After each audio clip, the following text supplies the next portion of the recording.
How's it going? And welcome back to On the Wire, proud member of the Pitcher List Podcast Network. Follow the pod on the Twitter at On the Wire Pod. And if you're listening on a platform that allows ratings and reviews, please take a second to let us know what you think. I am Adam Howe, and as always, I am joined by the 2020 TGFBI champion, Kevin Hastings. Kevin, short and sweet this week. Just how'd your bids go last week? They went pretty well. As we've talked each and every week so far, I'm still not spending a lot of money in most cases, but shout out to you. You've talked about, especially in $1,000 FAAB leagues, when you're going for a guy at minimum, go a couple dollars. And I got a couple of guys $2 where there was $1 bids out there. So it worked out great. Nice. Finally had one of my $1 stashes pan out as I grabbed Logan Gilbert a couple weeks ago or 2 weeks ago when he was dropped by somebody else. And it felt good because I had drafted and dropped Shane McClanahan earlier in the season in my TGFBI league. So it was nice to be able to get a different stash active, not in my lineup this week, obviously, luckily, but he'll probably get in there next week. All right. Luckily, I'm going to be flanked this week by overall champions, as we are lucky to have a very special guest with us tonight. Rob DiPietro is joining us to break down this upcoming FAAB landscape. Rob, of course, the creator and host of the Pull Hitter podcast and can be found on the Twitter at DeadPullHitter. Rob has a pretty successful 2020 season, as I mentioned. He capped it off, taking home the NFBC Draft Champions overall championship. So luckily for me, like I said, I have 2 overall champions on either side of me, so I can just sit back, relax, and let you guys do all the work. So, Rob, thanks for coming on. And how you doing tonight? I'm doing wonderful. Thank you guys for having me on. Really honored. Cool to spend some time with the fellow folks in the industry and get to know each other a little better and get to talk some fantasy. I think it's awesome. It's probably the best perk of this environment that we surround ourselves in 100%. And congratulations on you guys starting up the podcast, and welcome to the podcast world. It's pretty cool. A lot of great new voices out there, and I'm enjoying listening to them. Yeah. It's been a blast so far. We were extremely fortunate that we made the cut at the last possible second to join the At Baseball Pods bracket this past season. As I think we're in episode 3, and we got jumped into the Chris created the play-in bracket. Yeah, and we won our play-in bracket, and then of course got swept out of existence by Paul, Jason, and Justin over a sleeper in the bus. But just an honor to be there. We were just happy to be there type of situation, Kevin. Exactly. It was great. We could pick a better group of guys to get demolished by. Yeah, exactly. Yeah, it was cool. I remember watching it last year unfold when I was thinking about starting a podcast and whatnot. And so it was like perfect timing. I was like really brainstorming ideas of things to do, things to try, names, Twitter handles, all that fun stuff, every single little thing. And that little tournament gave me like a cool push. I heard so many different voices, tried to listen to as every single one if I could each day, even if it was just a couple minutes here and there. So yeah, just to be involved with it this year was pretty awesome, even though there was some crazy stuff happening toward the end, but it was fun. We won't get into the specifics. Yeah. Now, honestly, it's just been being able to have you and then all the other great guests that we've been having on. If nothing else, I don't know about you guys, but me and my family have been pretty cooped up for the last year plus. And so just being able to see other human beings on a screen, because I don't work in telecommunication, like I don't do anything like that where I see other people in meetings and stuff like that. So it's just nice to have a human interaction. Yeah. So that's as an adult. So that's nice. And when you're talking baseball, as you're doing that, it's just, I could sit here for hours. It's a cherry on top right there. All right, great. All right. We're going to get right into it. We got a lot to talk about. I mean, we want to use Rob's time and brain with a lot of consideration. We'll get right into it. We're going to start off with our news and notes. Of course, these are going to be FAAB directed news and notes specifically. So if we missed something that you think we should have talked about, hopefully it's because it really shouldn't affect your FAAB considerations this week. Kevin, I'm going to start with you. So a lot of notes about Eliza Hernandez with Miami. He may return to the Miami rotation within the next few weeks. Question, are you still stashing him anywhere? And if he's been dropped in any of your leagues, are you considering picking him up now that he's around the corner? I'm not stashing him. I did not roster him in any leagues. I think that's pretty fortunate because it's been long enough now. It would be some really tough decisions on a weekly basis. But for those, he's available in a handful of TGFBI leagues and in 15-team leagues. There are some places he's available, not many. He is available in over half of the leagues on Yahoo, so 12 teamers and less. There's about a 50-50 chance he may be available. In those leagues, I would attempt to roster him. However, I wouldn't go crazy. We're looking. It seems like he's one of Miami's great young pitchers, but he's been around a little while.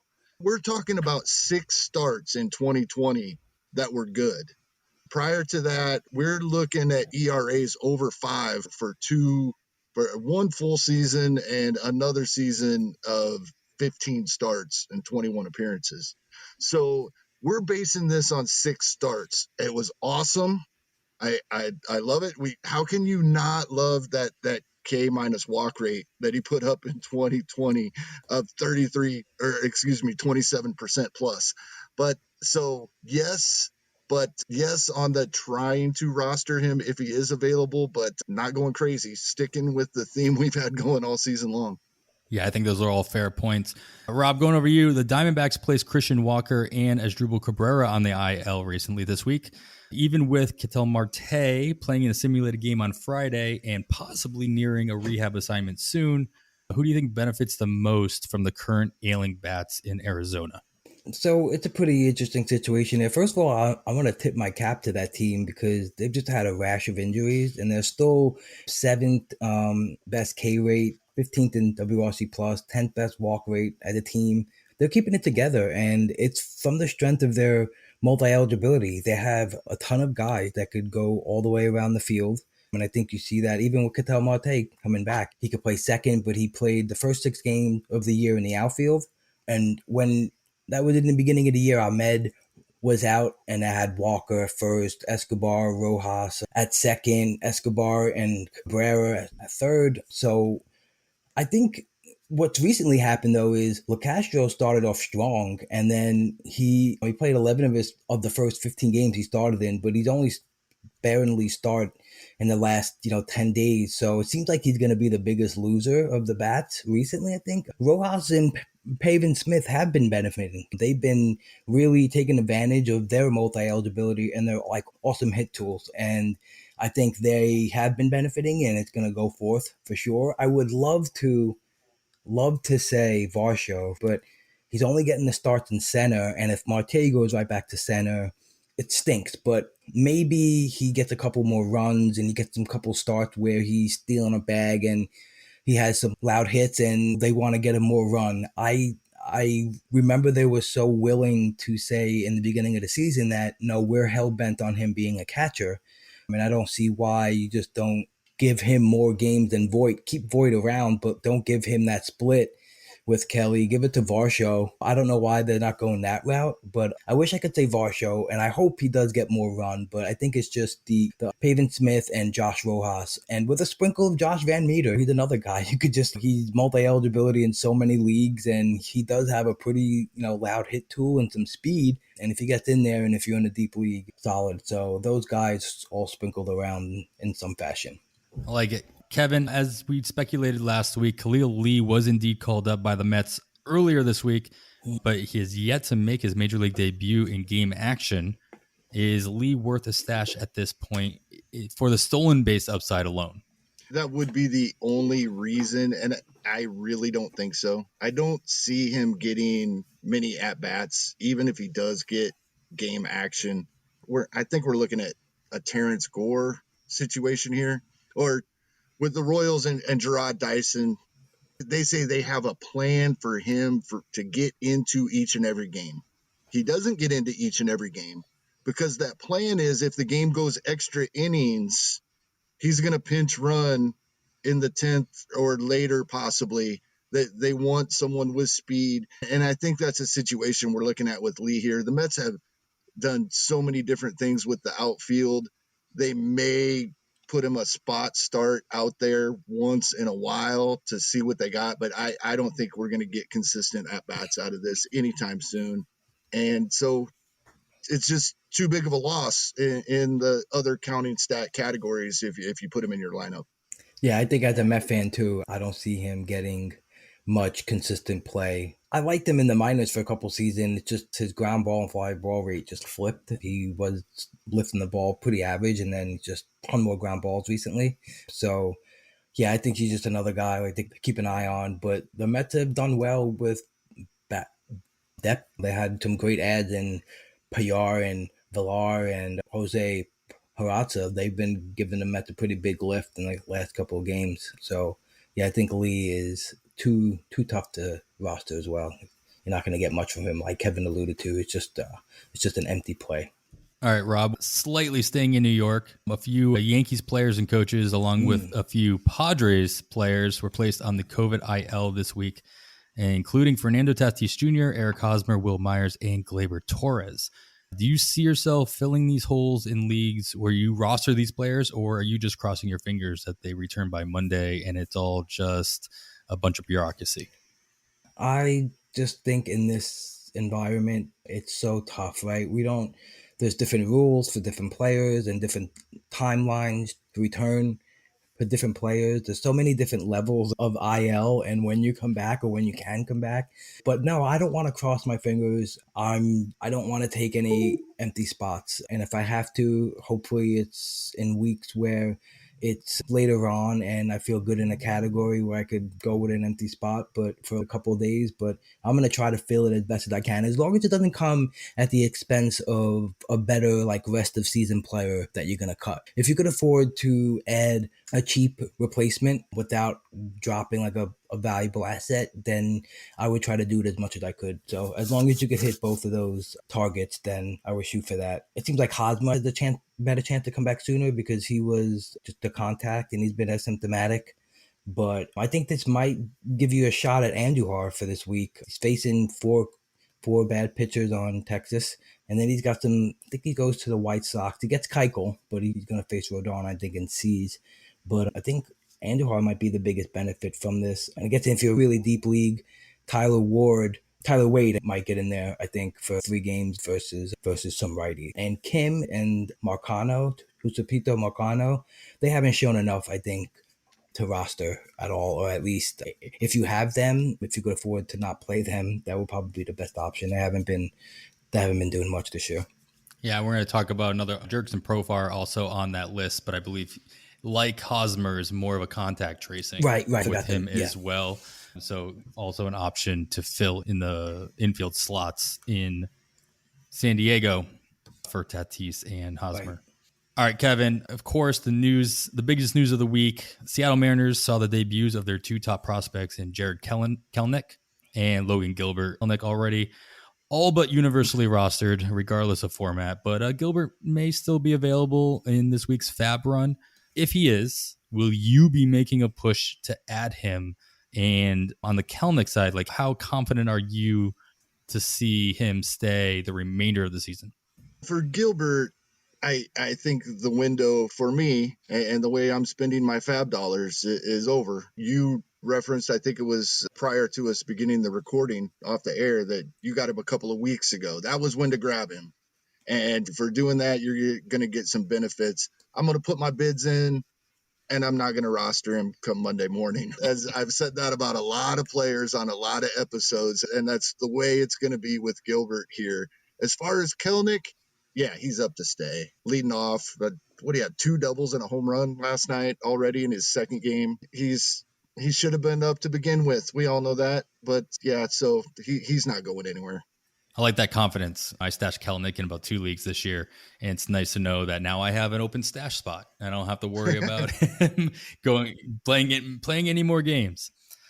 All right. On a more negative note, Rob, Zach Gallen was placed in the IL with, quote, minor sprain of one section of his UCL on his right elbow. Very specific. According to Torey Lovullo, he'll be reassessed in a few weeks. Will this open the door for a return of, say, Corbin Martin or do you see another Diamondbacks pitcher filling in that rotation spot? Yeah, I think right now they have Frankoff and Riley Smith, which, yeah, we don't. That's not gonna. Are those Congress? Can we play Yeah, congressman or pitcher? yeah, that should be the game, Yeah. 100%. Or yeah, law firm or pitchers. It's pretty crazy, but I think Caleb Smith yesterday got stretched out to 63 innings. I think he's probably going to slide back into a starting role out of necessity, even though he was doing well. He's doing well. Not he was. He is doing well in his relief role. And I think Taylor Widener is due back next weekend. So I think they're going to fill it. Martin, I think he's had 2 starts so far, 4 2/3 and 5 in his 2 starts. His ball to pitch ratio is a little high. That's always been his problem in the minors and the majors, is that walk rate. But I think they're going to play it safe with him as much as they can.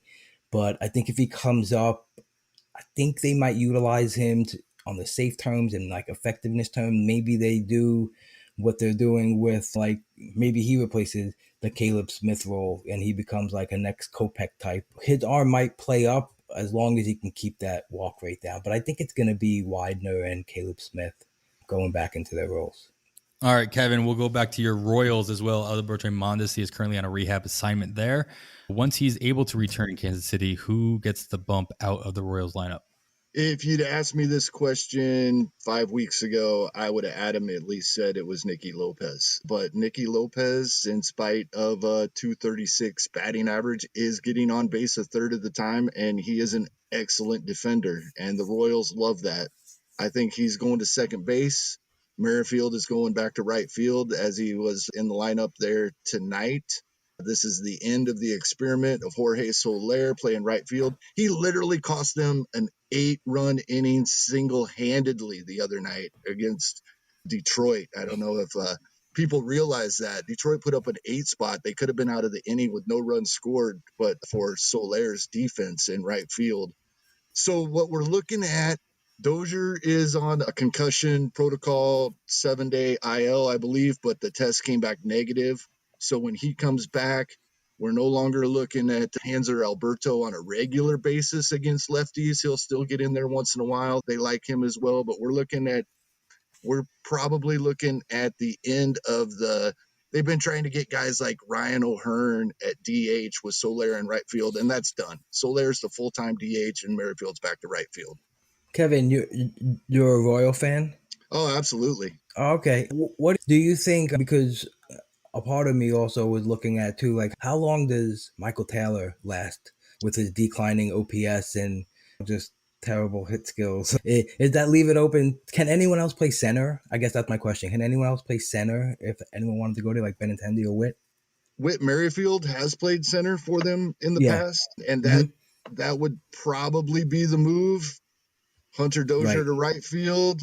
And he's off to a slow start at Double-A, though. But if Bobby Witt Jr. gets going, third base, Dozier to right, Merrifield to center would be the move. That's what we're hoping for. But he's off to a bit of a slow start at Northwest Arkansas. I think he's hitting 220 and striking out close to 30% of the time. But if he gets going, that's what we're hoping for. Awesome. Benintendi played a little bit of center field as well for Boston, so he does have the experience. So yeah, there's that option as well, that backup.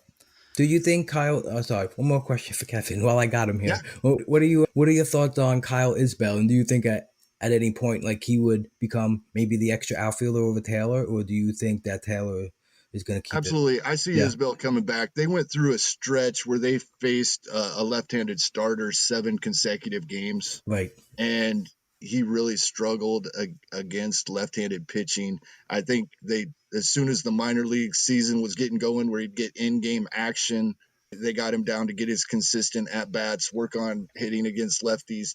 I think we'll see him again before the end of the season. Yeah. Nice. You got a nice sneaky little team there in KC. I like it. I love their lineup. I hope so. And I love watching them play too. They play good baseball.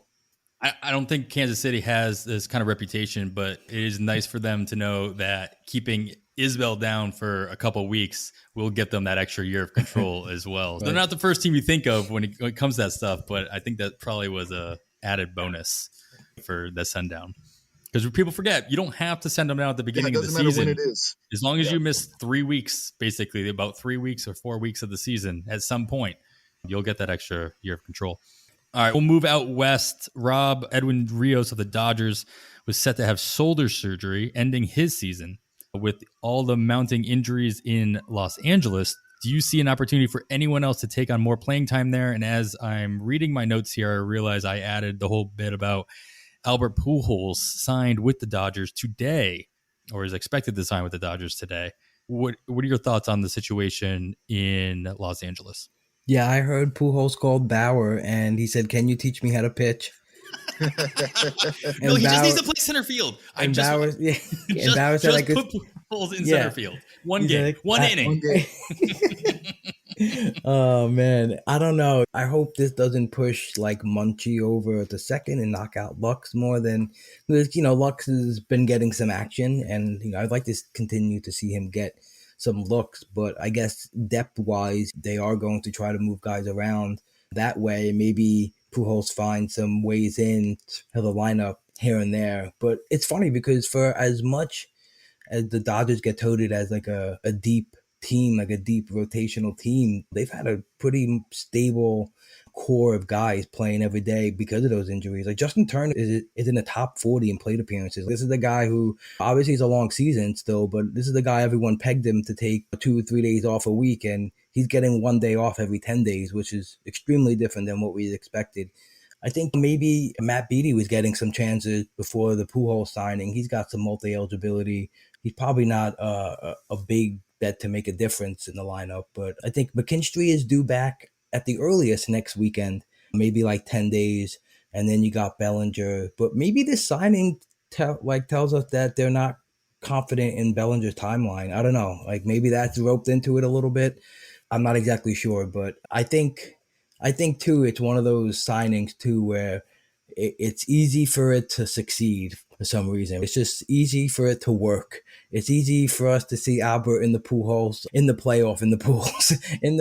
Sorry, I didn't mean to be naughty, but in the playoffs, just getting a game-winning hit and just being a perfect and a fitting way to send them away. So that would be cool on that end. Yeah, the McKinstry that you mentioned, I was looking today. He's available in a lot of spots. A lot of people dropped him. I've held on to him, and now today they're saying he could start a rehab assignment this weekend, which would mean he could be back sometime next week. So this is the weekend to grab him if he is available. That's a nice call. I was definitely one of those who dropped McKinstry as soon as he went out with his oblique, I believe. And so I stashed him in leagues where I have IL spots, but in NFBC, not enough flexibility there to hold on to him. So be somebody I'm eyeing in my bids this weekend. That's a heads up call, Kevin. I have a soft spot for Zach McKinstry. He's like a couple of years ago when I really first started playing Dynasty. It's my first year in Dynasty. I just, for some reason, I looked at his spray charts and wow, I think his Prospect Live had just really started booting out with their spray charts and their graphs and everything. And it was a cool way to learn minor leaguers, because instead of trying to learn, just look at stats and say what does this equate to. You could look at some graphics and say, okay, this is happening. And he just had one of those Daniel Murphy type hit tools that just screamed not sexy but helpful, like a Jake Cronenworth. So maybe it's these type of players we're completely undervaluing when we're evaluating prospects. And even on the bigger lens, even the guys who evaluate prospects in the majors, maybe they're missing these guys as better floor players than the high volatile prospects. Yeah, absolutely. It was Adam Lawler, I believe, Adam, that brought him up on one of our first episodes. And his quote was, all he does is rake. Yeah. And he knew that the Dodgers as an organization liked him. So we had our eye on him going into the season. And it was pretty beneficial having somebody with that insight. One thing I always look at is opposite field homers. It's often a good indicator of increased power source from studies in the Baseball Forecaster. And so I always sticks in my brain. I remember watching a couple of minor league clips of him and just taking the ball to left center, solid line drive, just missling out of the stadium. Wow, this kid can hit. He could sling the ball. I think he was one of the first multiple thread tweets I have ever had in the community per se. I did this whole dive. I remember we were getting ready for my Dynasty and I just wrote this whole thread on it, and I was I felt the best thing. I still feel the best thing I ever did content wise. I was so into Zach McKinstry at that point. Yeah. Yeah, Adam Lawler brought it, like Kev said, he brought him up in our preseason prospect episode, and he wasn't even supposed to. It was against the rules. I had set rules where you can only talk about guys who have no major league experience. And I don't care, I'm breaking your rules. I love this guy so much. I need to talk about him. Because he Like, had all one right. at bat last year. Yep. One. Oh man, that's funny. All right, Kevin, we'll move out of LA. We'll talk about a couple shortstops. Unfortunately, a couple shortstop injuries of note. Didi Gregorius and Paul DeJong are dealing with their own issues. DeJong was placed on the IL by the Cardinals, and last time I looked, Gregorius was still day-to-day with some elbow issues. Of course, we know that Gregorius went through Tommy John a couple years ago. And do you see any internal candidates to fill the shortstop positions for the Cardinals and Phillies, respectively, and perhaps fantasy middle infield roster spots, assuming that both of them miss significant time, at least through next week? I really don't. Matone for the Phillies has been getting a little bit of playing time anyway.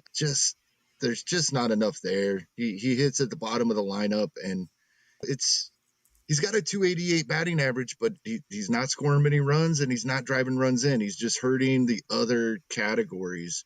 I believe Edmund is playing shortstop for St. Louis, and Matt Carpenter has worked his way back into the lineup. Unfortunately, I think for the Cardinals, he's been so horrible all season long, but that seems to be what they're doing at the moment. And shortstop, I wrote about this in last week's article. For as deep as it is and as good as shortstop is, most of these guys are rostered, but there are a few old veterans that are only in about half leagues. If I need a shortstop or middle infielder, I'm looking to the old vets. I'm looking at Nick Ahmed. He's not going to give you much batting average, but he plays every day, so you do get some runs. You do get some RBIs. I'm looking at Brandon Crawford, who has 9 home runs now. Freddie Galvis, those types of guys. I don't think the fill-ins in Philadelphia and St. Louis are guys I'm looking at. Yeah, you mentioned Carpenter going back into lineup. It does question. It echoes comments you made a couple of weeks ago about the possibility of Nolan Gorman moving back up to, or moving to St. Louis, a little on the track to take over second base.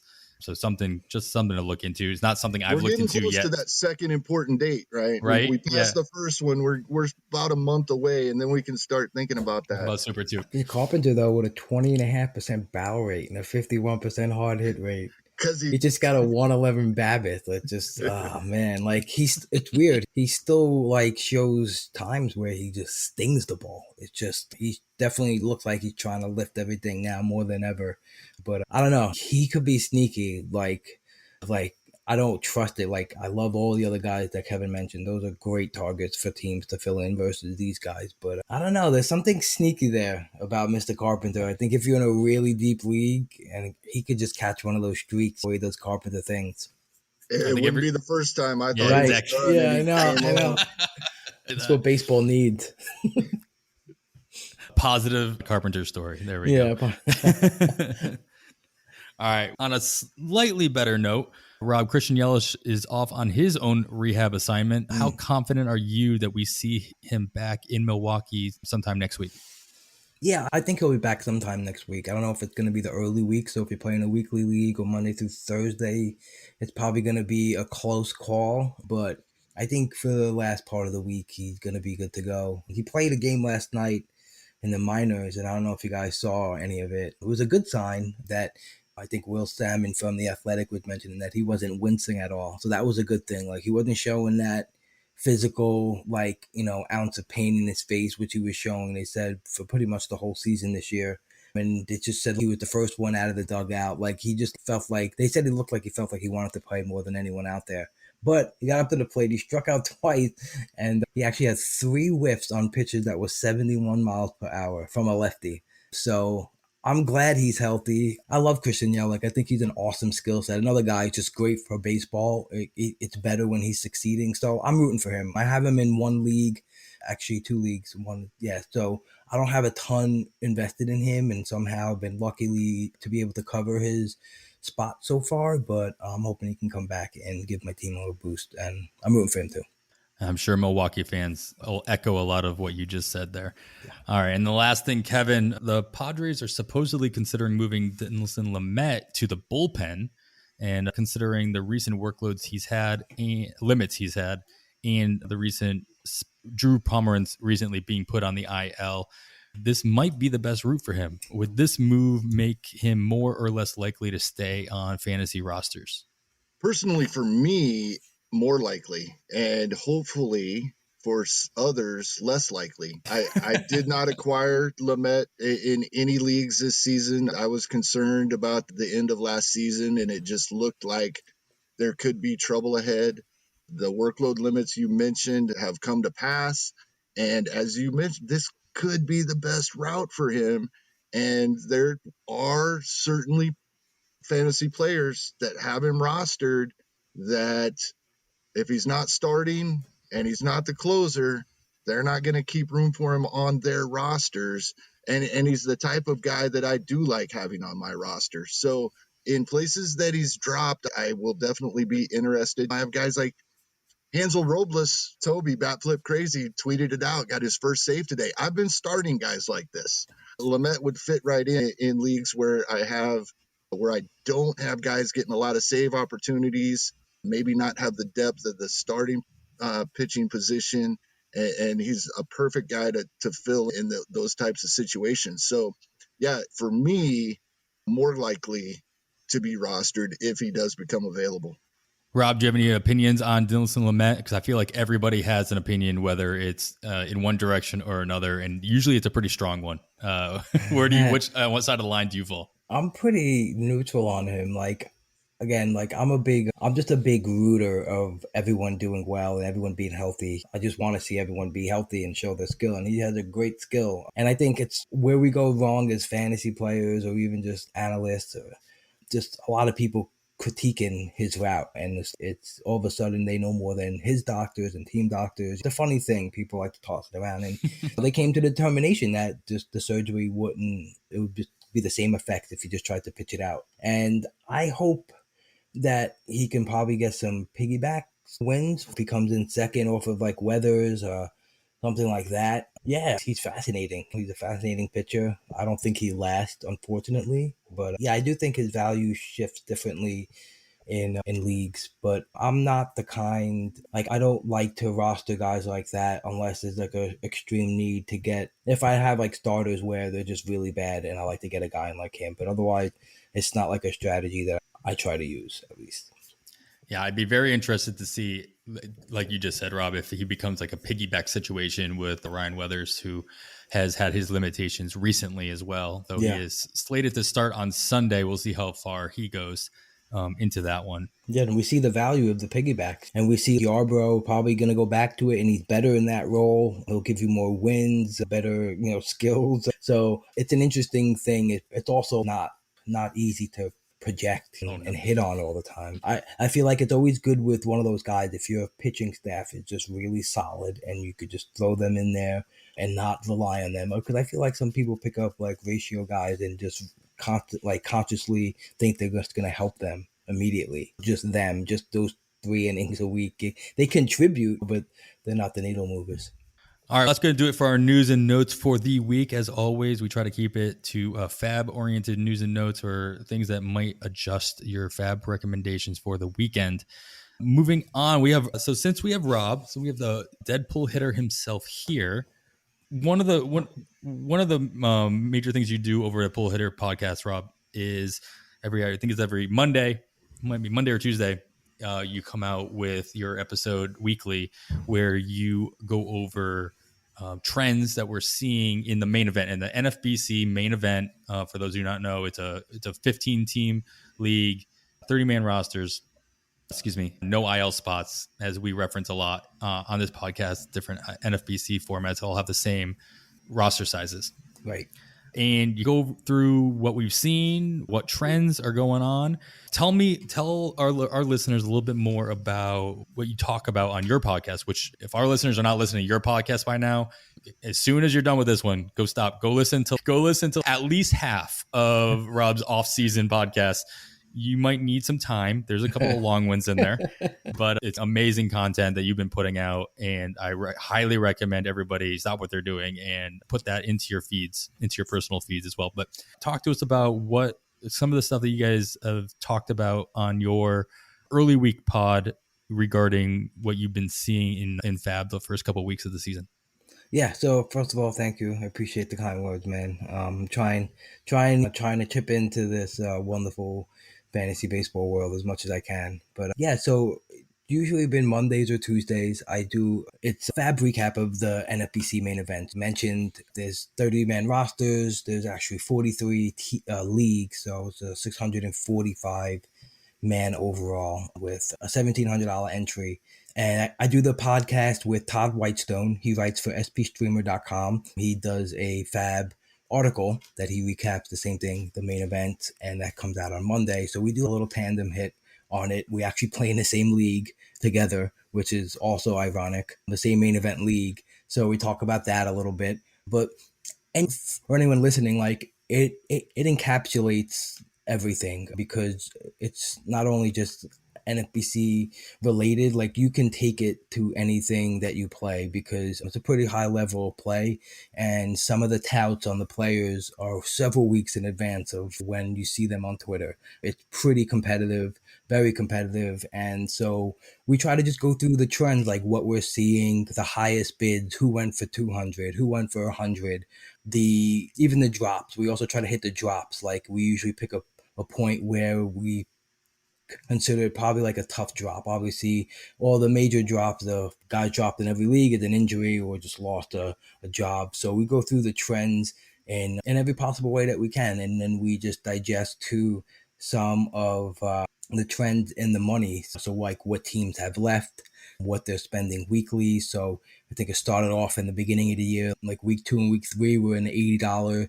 range per bid, and then it went down to 60s for 2 weeks, mid 60s for 2 weeks, and then now it went from 45 last week to middle 30 this week. So each dollar value per bid has been, dropping down a little bit as teams start to get a little conscious of how much money they have left. And I think with the stabilization of skills too, you're starting to see more locked in bids where you can really see where you guys maybe get bid on for a lot earlier in the season because you're just trying to take a chance on a difference maker. Now we can like control our bids with more concrete skill sets. So yeah, we talk about that. And so it's good because I feel like it keeps me in tune with a lot of the stuff that's happening.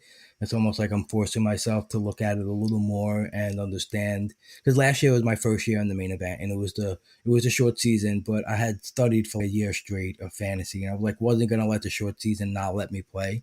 And I learned a ton. I won, like you mentioned, I won the draft champions overall, but I got smoked in the main event, and I was pissed. Like I was like, yeah, I was happy I won draft champion. Don't get me wrong, but like the bigger side of me was like when the season ended was like, how am I going to win the main event? Like, how am I going to get better in this league? And this has helped me. But I learned a lot last year about bidding and watching trends, and just picking up this year too. I'm getting more and more just being aware of like how pricey to-start pitching is. And so actually been like, my strategy has been to I've been peeling back on trying to maximize like games played hitting wise. Not going crazy for trying to go from 3 games to 4 games on Monday through Thursday, because it's Monday through Thursday for bats and Friday through Sunday. A lot of players play to maximize every single spot. I've been holding on to my pitchers, and because I just see like I'm anticipating of even more pitcher injuries than we have now, and like workloads being scaled back, not a ton, but slightly. And so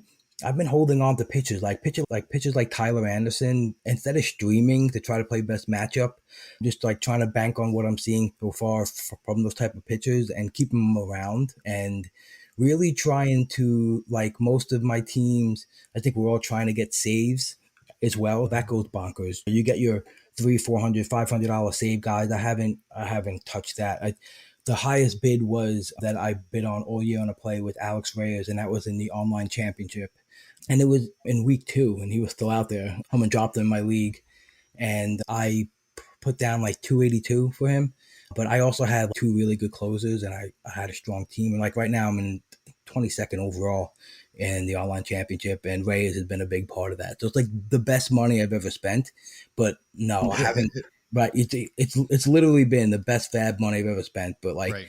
the Merriweathers and stuff like that. I stay completely out of it. And even right now, the trend is like speculating. Like Tyler Rogers in the main event has just been cycling on between added and dumped, added and dumped. It's like he gets added in half the leagues and dumped in half the leagues. And it's like a lot of $30, $40 bids on him consistently. And it's a lot of 30, 50, 60 on training. And it's rough to spend money on that. And I think like my best recommendation for that would be to like do the $1 Coonrod like 2 weeks ahead of time, or speculate deeper and for cheaper until later in the season when like maybe there's a more clear-cut guy that comes across where you're like, yeah, this guy is the guy and I could bank on him. And Toby Bafflip Crazy likes to mention a lot that from his experience, and a lot of other players say the same thing, midway through the season, you'll start to get guys tapping out and you can gain your edge on closes there where you might not be as competitive as bids like early in the season. So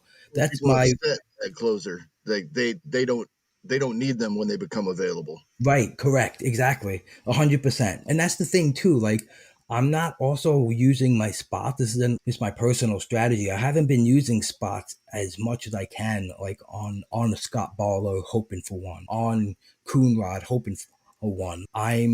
Like I said, I'm like real conscious of the starting pitching. So I'm just racking up like Ks and innings pitch as much as I can, and then try to leverage the saves later on. So like most of my bench has been like arms, to be honest. Yeah, I think that those are the biggest trends that I've noticed. And also too, like that the biggest investments, the biggest hitter streams often get outproduced by the $3 stream. And I think that's obviously when things fall right, but also just like really understanding the player pool and understanding like the difference of value when you see a player for a week. And I felt like I was doing a mistake last year where I was just making bids and I had a lot of money spent on guys who never really got into my lineup, but I wanted to have on my team just in case I wanted to use them in my lineup. And I've been trying to root that out. So I think by paying attention to the trends, I'm getting better at that. Yeah, that's basically what we talk about and what I've been able to digest, at least in the main event, FAAB trends for the year. That was probably the longest answer you've ever No, got. that's awesome. No, it's up there. It's up there, but I have to go back and do a time check to see if it was the longest. We'll see. Yeah, to one of your first points you made about how the main event can be like this almost a litmus test for all future things where like players are getting picked up long before you see them on Twitter. I do a similar article midweek on Pitcher List where I compare the main event, which full disclosure, I actually don't even play in the main event. I just find the information really interesting. And I compare the main event FAAB, like you said, there's 43 teams there or 43 leagues there, to TGFBI. So still both same formats, 15 teams. There's just only 29 leagues in TGFBI. And half of the top 10 or top 12 added players in the main event usually show up the following week on TGFBI's top 12. Guy we're going to talk about a little bit later in the podcast, Jonathan Daza of Colorado, was a perfect example. And I always mention it. And one of the trends that I've noticed over the course of the last couple of weeks is 2-star pitchers, like you said, aren't like they're not even available anymore. But that trend started earlier in the main event than it did in TGFBI. In TGFBI, for the last couple of weeks, you could still find 1 or 2 2-star pitchers on the top 10 added players. But in main event, starting pitchers weren't even like in the top 12 for the last like 3 or 4 weeks. It's just because they're being gobbled up a lot earlier. And like you said, a lot cheaper, which by the way, thank you. I'm pretty sure that's the name of this week's podcast, Deeper and Cheaper. I think that's it worked out perfectly. It sounds like a t-shirt, man. Yeah. I don't know if it's a t-shirt I want to wear around my kids, but we'll see. Rob, I want to ask you this because I've got you're in 2 main event leagues, correct? Yes. So in your 2 main event leagues, you've spent your FAAB slightly differently in the first 6 or 7 weeks of FAAB. If my math is correct, you spent about $160 some odd in one league, but only about $50 some odd in the other league. Talk to me about maybe the differences that you've seen in those, just between those 2 leagues, that has dictated your spending, not spending spree. There's guys in these leagues that have spent over $400. So Right. 163 is not a whole lot per se, but is a lot more than your other league. So what are the differences between those two leagues that you're seeing that you just haven't felt like you needed to spend the money on in one league versus the other? I think the biggest thing is that one draft was the first main event draft of the year Oh. on March 20th, and it was just a lot more things that I had to retool. I think by the time the season got started, even in those 10 days from that second draft, where it's just like it was, and on the team where I spent less money, I just got like a really solid core of pitching that I haven't been inclined to go out and spend the money there. But I do need saves, of course, like everyone else does. But so yeah, I think it's just the team build. I just been blessed with awesome pitching in the second main event that I haven't had to stream so much. It's actually not a guy that I drafted. I think that I dropped in my starting rotation, but I actually added David Peterson a couple of weeks ago. So I've been really fortunate there, even though Giolito's been pretty stinky. All the lower end bid pitcher that I picked up, Rodon, Cease, Mats, Kikuchi, they've been really solid for me. I think that the team build, making sure, because I think as the main event draft were going on, I just realized that I said, you know what, in the second league, I'm going to sacrifice speculating on bench guys for my batters until later on. And I went forth and just really trying to gobble up like high upside arms that I was really excited about. And the first main event league I did, I lost to start the season. It was a little funky because I had Gray out, and now DeGrom is out. And there was, I think, I had to bench Corbin because he was terrible, and just injuries. I think and it's a thing too. It's just such a learning process. It's just like I've really trying to taper down the bids and really use it for guys I'm certain that have good rest of season numbers. Yeah, it's a tough game. I think I've gotten better at really just lowering the amount of money I'm spending, and hopefully that down the road I could really maximize moves. Hopefully I don't fall back in categories. That's the biggest key. It's still at a point where too it's tough to really look and play for specific things. I'm just trying to overall get volume and then let everything fall into place. Maybe in another couple of weeks I really start paying attention to like specific categories. Kevin, have you noticed anything in your leagues that stood out to you as far as being, we saying using the word trend, but to your point, like Rob, I think that we might be a little early to say that we're seeing trends in only the first couple of weeks of the season. But have you noticed anything that's been more common across your leagues that you feel like you can use your advantage moving on? May it be people being more aggressive because they're still used to the shortened 2020 season. We've talked about that in the past, or just overbidding closers, et cetera, stuff that we know. Or have you seen other little things that in your single leagues per se, maybe not so much in the overall trend of larger overall leagues, that you've been able to put in the back of your head? I think you brought up the first two things that came to my mind, and Rob alluded to both of them. Yeah, people were more aggressive than we typically see in a 162 game season with their FAAB to start this season, I believe. And that's already started to level off. But a lot of those teams are already have far less money remaining than they typically would in a full season. And that will be an advantage as we go on. And the closer situation, it's just gotten so crazy. And Rob, when he was talking about this, and he brought up Tyler Rogers, you see him get added by a bunch of teams one week and drop the next week. And I think that's a great point. I stopped. I did my speculating, but I stopped. I don't need to continue to spend money because we have no idea. Just because the guys I speculated with haven't gotten any closing opportunities yet doesn't mean they have any less likelihood that they will than the next new guy that, this guy might be next in line for saves. So I've held on to my Hansel Robles. I still have Nick Whitgren on a team. I'm still holding on to some of these guys. There's no use in spending more money on a different guy to be in the same spot on my bench. Yeah, right. I think that's a solid advice you can really give. Don't spend money where you don't have to, like just to get the same guy. And so that makes a lot of sense. Yeah, and even in my home league, it's a keeper league auction, and we do sold, saves, and hold. And if I have advice for anyone, it's don't spend a lot of money on sold guys. Like honestly, like I have a simple like tried and true thing I look to, and if it's just look for teams that their starters don't go Hooper deep, win. They're like a winning team, and that's the opportunities. And you could stream that. If you really take a look at the schedule, look at teams that are playing against bad teams where the opportunity was like, all right, well, these guys their pitchers aren't going as long. That's where the opportunities lie.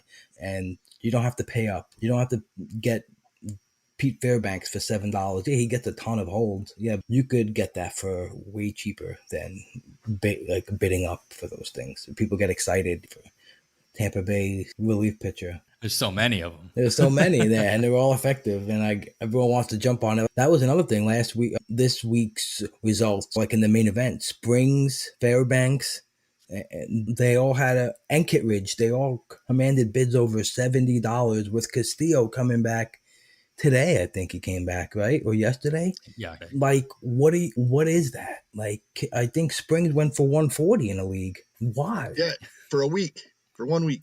Yep. You know? Not even, right? Yes. He wasn't even the guy. He got one, and Kittredge got one, and Kittredge also started a game. That's the power of that one, man. We talk about it every week. We hope he doesn't get a save on Sunday. I hope he doesn't get anything on Saturday to drive up his price. The power of the one. There can only be one. You guys ever see City Slickers? Oh, of course. Oh, of course. What's this mean? Curly always said. The one. Oh man, that's great. Yeah, and I think, Kevin, you mentioned it earlier. It is starting to level off a little bit. One of the trends, at least this last week, that I noticed is there weren't a lot of triple-digit bids, or at least winning bids, averaging out. I noticed that in the main event, there were only 3 guys that averaged over $100 in their average winning bids, at least guys that were added in more than one league.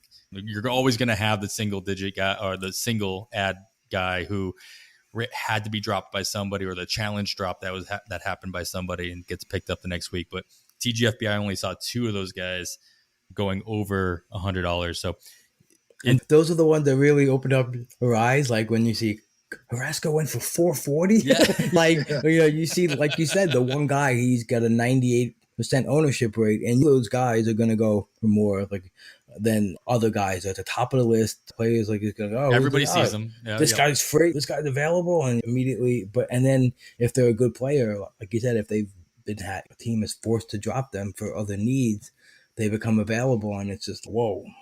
It's crazy bidding war. I love looking at those one league ads where you're like, wow, look at this battle they just had. And most of them, like you mentioned, with the average bids are high. Even if it's 2 leagues or 3 leagues, and the backup average bids are super high. That's where the big bids come from. It's exciting to see the results of them because I'm never a part of any of them. Yeah, I was gonna say it's nice to watch from afar. All right, that's great stuff, Rob. Thank you so much for giving that insight. And like I mentioned before, if you're not already, you should be listening to Rob on both of his episodes of his weekly podcast coming out. Pull Hitter, that's at Deadpool Hitter on the Twitter as well.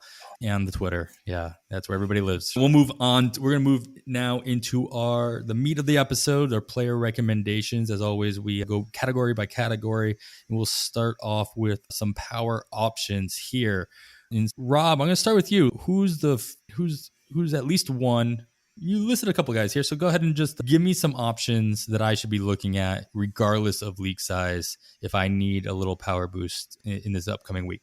And I think so. I'm going with one. They're both on the same team from the Angels. They're playing 8 games this week. So for a guy like Justin Upton, I know like in Yahoo and ESPN leagues, I think he's not really rostered as much as I think he should be. And actually online championships and on the NFBC, he's 97% old. That's a 12-team leagues. And I feel like if you play in the league that has that one share of Upton available, go and get him. Because I'm looking at the Bat X rest of the season, 27 homers, 4 stolen bases, 136 runs plus ribbies. So this is not just like a 8 game this week guy. He's a rest of the season type of guy. for me. I think the lineup is only going to start to produce more, and he's just the same old Justin Upton under the hood. Like, everything's ringing out good for him. So I think it's good. He still got that thunder in his bat. He's highest max EV of the year of his career this year at 116.5. Just a nice healthy barrel rate and a solid max EV on fly balls and line drive. And he's also top 30 in DHH, deserved hit rate, that Connor Kirkon has on Alex Chamberlain's leaderboard. And for the same team and for like real deep leagues is Taylor Ward, who's taken over some playing time in the outfield. He's played 10 straight. He led off today. Next week, he's got 3 games versus lefties, which is good for his righty-handedness. I extrapolated out his rest of the season projection for 500 at bats, and it's like a 20-homer, 8 stolen base type of player. He's got some sneaky speed for this big mounting guy on the field, and he showed great discipline in the minors as well. I'm also a fan of him because he's a pull hitter. And last year, it actually dipped pretty drastically along with his fly ball rate. Nose kicked up a little bit, and he's got 2 homers to show for it already. And I also like him because I feel like all the talk is on Brandon Marsh and Joe Adell, and sometimes the guy who's playing and seizes that moment. And I think he's going to do it. I think he's going to get a nice solid stretch of sneaky production. Like I said, he's 12% owned in TGFBI. I think he's going to be a pretty popular bid. I would say he's probably going to go for 100 in some of them. I think if people are really desperate for outfield, which has been pretty, if you didn't address that in the draft and depth-wise, it's probably, Scott Jen said on the RotoWire podcast, constantly mentioned how he's scrounging to find outfielders, healthy outfielders. I think he's going to be a pretty popular bid. Last week I was able to get him pretty cheap in my home league. So I'm hoping that he gets his chance to go here, and I think he's going to do it. So same team, 1 deep play and 1 12-team play with Justin Upton. Yeah, Upton only rostered in, to your point, 12% on Yahoo, which that's wild. Is always surprising, especially when you mentioned he's 97% rostered across online championships. It's always crazy to see the difference between various formats and still the same league sizes. Most Yahoo leagues standard are 12-teamers. Of course, there's some 14 and some 10-teamers in there as well. A lot of custom leagues on Yahoo, but for the most part, it kind of averages out to 12. And to be 12% rostered across the whole format is surprising. Like I said, rest of the season, 27 homers. I think Steamer was even 24. There's less weeks than that available, I think. So that's over 1 a week you're probably going to get from him. The other consideration, of course, as well, in most Yahoo leagues are playing with 3, maybe 4 outfield slots. But I think their standard is 3 outfield slots and 2 utilities, as opposed to NFBC. Of course, the standard across all leagues is 5 starting outfield, 1 utility. So a lot more opportunity, and to your point, and that's why it's really hard to keep those healthy outfielders full. Correct. I have a draft and hold. I mentioned it last week where I can't keep 5 healthy outfielders, and that's a draft and hold where I drafted a whole bunch of outfielders. Right. I was just happy Michael Chavis got called up. I think Chavis going to get a good role, but I think it's a great point that you mentioned. Yeah. He was a leadoff hitter. Yeah. Crazy. I think it's going to come down. I'm not mad. No, yeah. Oh. I think they're going to have him and Dahlback battle it out for first base. I think maybe, I don't know. But Dahlback last couple of games since Chavis came around, all of a sudden he's stealing a base. And yeah, but he's eligible everywhere too. A great point with the outfielders. I think that people tend to think like outfielders are everywhere. I can get them late, and you can get them late, but you won't get everyday players going late. I think that's one thing that Jeff Zimmerman on Fangraphs always pushes, like the OPS of replacement level players. And when you're drafting, it's something I kept in the back of my mind in DCs where I was just like, this guy doesn't have a path to playing time. He's a low replacement level player. But I do have Taylor Ward on 3 DCs, so I'm super psyched I'm able to use him this week. On one team, I wasn't able to use him last week, where it's like, oh man, this is the time where you want to use a guy like this, but I had a good enough outfield depth that I didn't have to play him. But this week, I'm like, I'm playing him. He's got the 8 games. Yeah, I'm getting him in there. That doubleheader helps. Yeah, absolutely. Kevin, what do you got for power options that you're looking at this week? One guy right along the lines is Justin Upton, 95% owned in TGFBI, but 7% on Yahoo. And in spite of 3 outfielders in many leagues and them being 12-team and less leagues in many instances, Hunter Renfroe is playing every day and has been on fire for 3 weeks. This is prolonged now. He's playing every day. He's having multi-hit games every other day, the past 2 days in a row, and he's still hitting home runs. He had a 167 batting average on April 30th. He has been hitting well enough in May to have his overall average up to 241, above league average batting average for Hunter Renfroe. So along the lines of Justin Upton, he's only available in a couple of 15-team leagues out there. If I was in one of those leagues, this might be where I would spend my money. I haven't spent much money all season long. I would consider it if Hunter Renfroe was available in one of my 15-team leagues, but I think he is definitely worthy of a spot in shallower leagues as well. And then another guy we've talked about on previous episodes didn't get as much playing time this week as he had the previous 2 weeks, but Brad Miller is getting some playing time. And we mentioned Didi Gregorius going down earlier. That may open up spots depending on what they do in their infield. Another guy that's not going to kill you in batting average. He's going to hit around 240. And always the previous 3 weeks when he was playing or getting double-digit plate appearances each week, he had a home run each week. So a little bit of power there as well. Nice. Couple good call outs there. Keep an eye on depending on your league size and availability. Renfroe is going to keep getting a run in Boston, especially if we're just waiting for the time for Franchi Cordero gets sent down to Worcester. He's just been awful, just terrible. It's sad. I really want him to be good. I wanted him to be good in San Diego. Of course, I wanted him to be good in Kansas City. I want him to be good in Boston. I really root for that guy. All right, a couple of good names to keep an eye out for. We'll move to our speed section. And I have a question for you guys. In my weekly speed streamer column at Pitcher List, I made a suggestion and didn't feel good about it. So I want to get your take on it instead of hearing my take. Rob, is Billy Hamilton worth a look?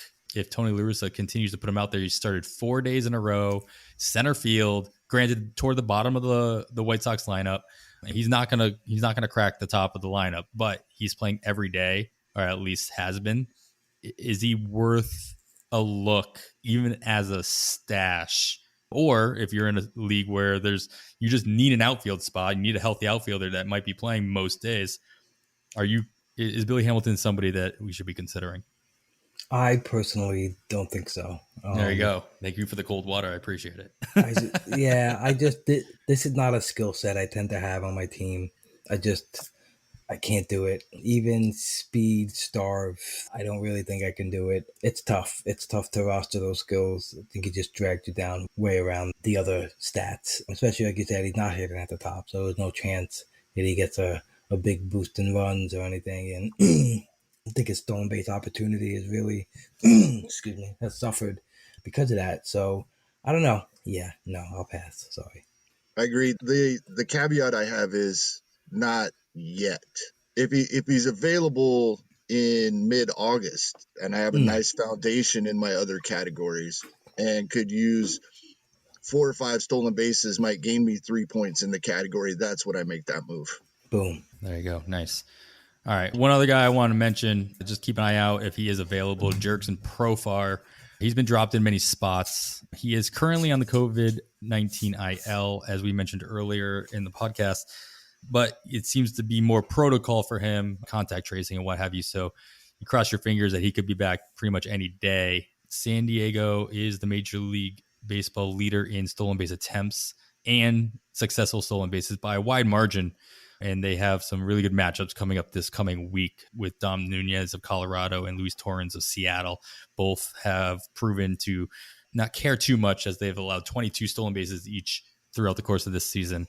I think that's tied for 5th across the league.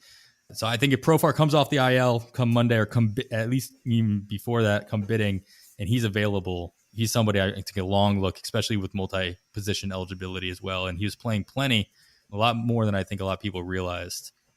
And definitely, I think he's worth a spec bid on Sunday night coming up as well. He's been valuable since last year. Like you said, he played every day. He was on my draft champion team with the multi-eligibility. He played every day, chipped in steals. Then nothing spectacular, but just volume and nothing terrible. I love Jurickson Profar. I always have him on my watch list in every single league because of the multi and because of the speed and just because of just a solid all-around player. I like that. Yeah. He's been held in all TGFBI leagues, so he's not available there. But check your wire. You never know who's been dropped. There's always interesting drops every week, like we talked about earlier. Don't assume I hear Paul Sports say that all the time on Sleeper on the Bus, and I'll echo it as much as possible. Never assume. Just look. It takes you 2 seconds. Just look. All right. Have you guys noticed any other speed options available in your leagues or who might be available across different leagues? As terrible as he is, like Billy Hamilton, if you're really deep league, but Brett Phillips has played 10 straight games. But it's interesting, his K percentage is like 15 ticks higher, but he's got some underlying sneaky stuff going on in his power metrics. He's lifting the ball, and in the buckets that it's like solid range for him to get some adduction. He's starting to hit it a little harder. So I don't know. He's got something in him too. I think that's going to keep him around and keep him a little burst of energy for this team. He's got a 20% stolen base opportunity, which is stolen base attempts divided by stolen base opportunities. And it's 5% higher than Trey Turner's right now. When he does get on, even though it's not a lot, I think he's giving it a go, and he's playing. And the other guy I wanted to mention is Ender Inciarte. Just keep your eye on Acuna. He seems like he's always there for us. Ender Inciarte, he's always there. We're always wondering if he could plug him in for some steals. But Acuna missed 2 games. If he has to miss any time, it's definitely a guy to take a glance at for sure. Yeah, even with Christian Pache on the IL for Atlanta as well, there's an extra spot open there. Correct. We talked about him earlier when you asked about Mondesi coming back, and the guy that I thought that would cost playing time, but it's not going to with his defense, and that's Nicky Lopez. He stole quite a few bases in the minor leagues, had not up to this point in the majors, and he wasn't getting on base. So even when he did, on the rare occasion, they weren't allowing him to attempt to steal.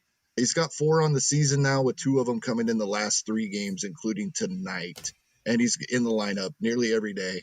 If you're really in a spot, he's a bit of a batting average drain. Definitely not an RBI guy, but he's out there every day, and he's up to 4 on the season now. Yeah, he's got a good matchup against Detroit, who let up their fair share of stolen bases as well. The only thing against Lopez and pretty much everybody on Kansas City this week is that they only had the 5 games set next week. So I'm going to look out for the first half of the week. Of course, he's got the full 3 games over the weekend, so in Detroit. So that's something to consider when making your lineup changes at the very least. Can I ask you guys a question? If when you guys spec for state stolen bases, are you looking at attempts? Are you looking at, like you mentioned, with the maybe a weaker catcher behind the plate, or a pitcher that's slow on his delivery? What's your breakdown of how you approach it each week? Yeah, my number one thing that I'm looking at is opponent and who they're going up against, because even the fastest guy, if you go up against a team that throws out a lot of runners, that will bring down the opportunity. That'll just bring down the attempts of even the fastest team. It's just not worth it. But if you're going up against Luis Torrens, like I mentioned earlier, or the Dodgers, Austin Barnes and Will Smith have just been awful this year. Christian Vázquez of Boston is usually really good, but he's been terrible this year in the early going. So these are those matchups are what I'm looking at first and foremost. Pitchers are the same thing. Like you said, if Yu Darvish or Jacob deGrom are on the mound, granted, they might not let batters onto base to steal bases, but once they are on base, these guys have a history of just a slow going, of just ignoring the runners for the most part. John Lester was always somebody that did that as well. But those are the number one things that I'm looking for.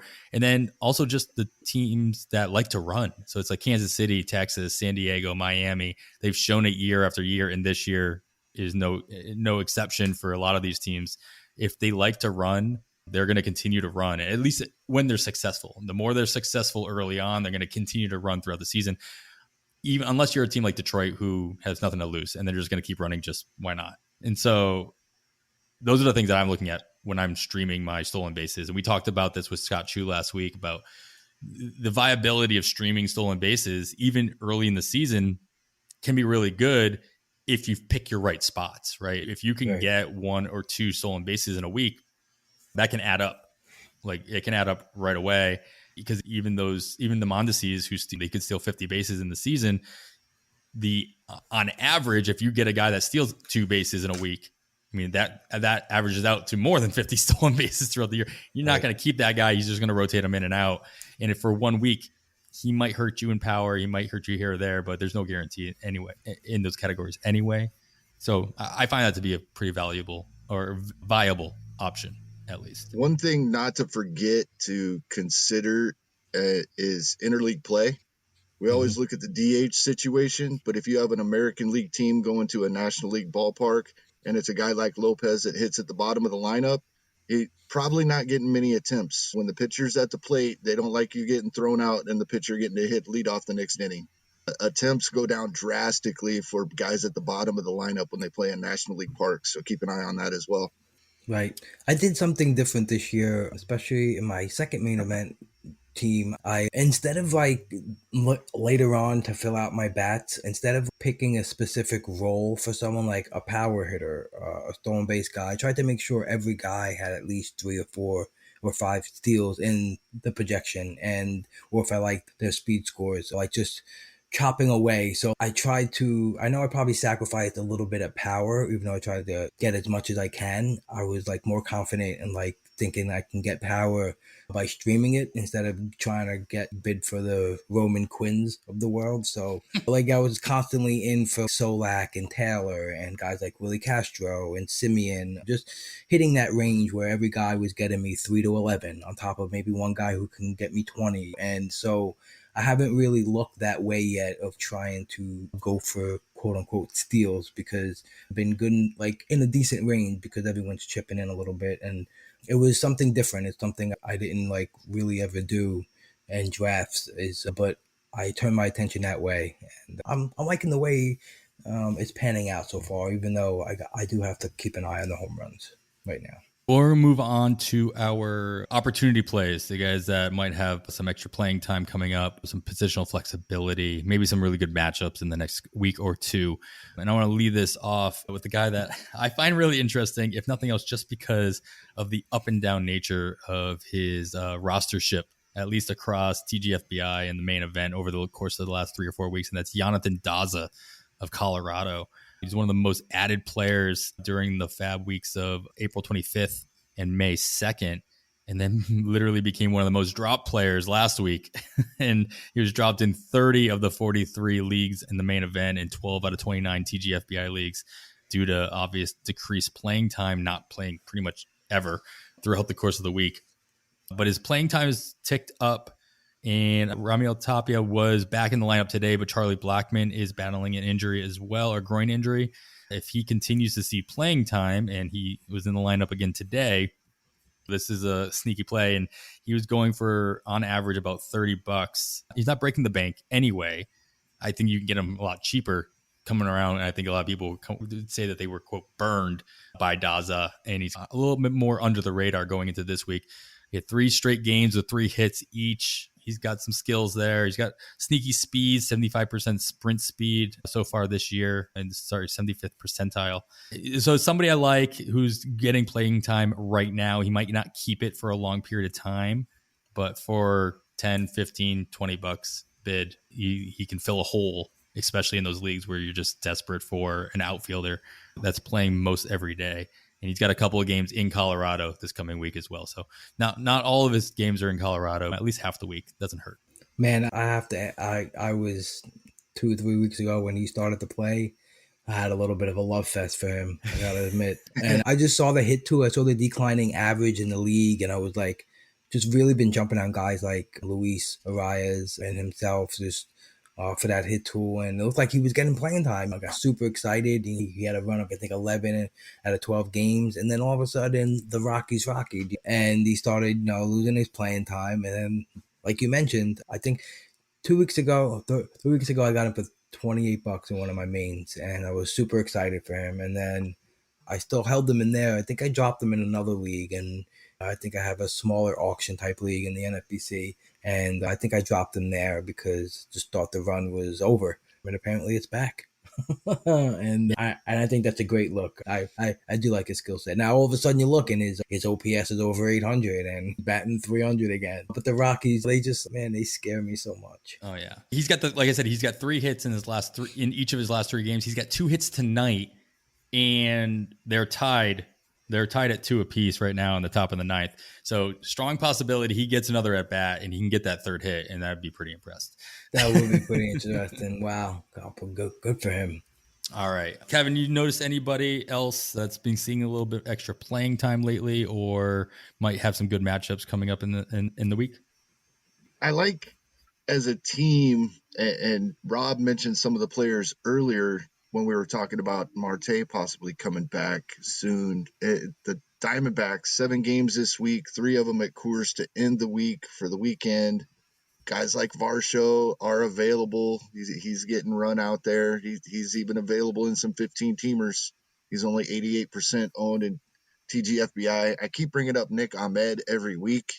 He's going to play 7 games this week, and 3 of them are in Coors Field. I'm playing Nick Ahmed in most of my leagues, literally. And I like these 7-game weeks, especially when you get a series at Coors or at Baltimore or some of these other places around the league. And yeah, Diamondbacks this week if they're available. Absolutely. I totally agree with that, Kevin. I love that play. They got 5 against righties too, so it plays up for those lefties, like you mentioned, like Varsho, Pavin Smith. I've just been in the lineup consistently, and I'm even looking at a deep guy in the same team, Kev, Josh Van Meter.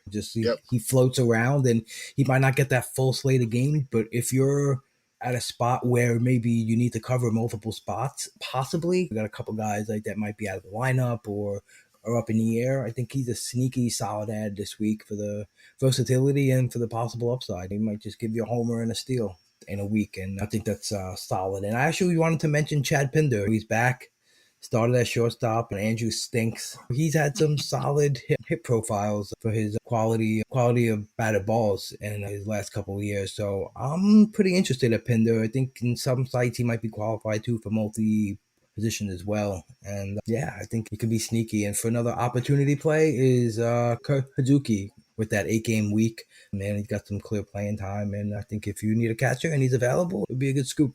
Yeah, the catcher carousel's been crazy the last couple of weeks with all the injuries. So that's a good one. Yeah, I'm happy I have Contreras and Real Muto on probably 70% of my teams. There you go. Nice. Especially in TGFBI, I have both actually. I went pocket catchers. No, not even. I actually got like Sal Perez. It was funny because he was going like in the 70s and 80s and DCs and something like 60s. And then TGFBI came, and man, I was just like, why is he falling? Even Real Muto got hurt. Exact same right? thing. It's the only league I have him in. Oh, is it? Yeah. So it was interesting because I was targeting in most DC season getting at least one early catcher in Contreras. I just want a guy who plays every day. And sometimes they doubled it in the middle with Contreras Vasquez. It's just a route that I felt comfortable with. And when I took the Real Muto injury discount. I think it was going on when he got hurt. And I think I got him at pick 55. And I remember posting it and told me, I can't believe you got him at 55. And then I actually DM'd him and I'm like, I actually can take Sal Perez at 110. And I can't believe you're going to have both of those guys. And it's been a pleasure so far. Just locked in. It's just, you don't have to worry about that at all. But yeah, there has been a crazy carousel. And that's actually been another trend. You probably noticed that in the last couple of weeks in the main event in TGFBI has just been, the catchers have been bubbling up to the top with 30 ads of Kyle Gashioka and 29 shares of Danny Jansen's back. So Contreras, yeah, and him, yes, absolutely. Like, yeah, he had the most, I think, ads in the main event last week.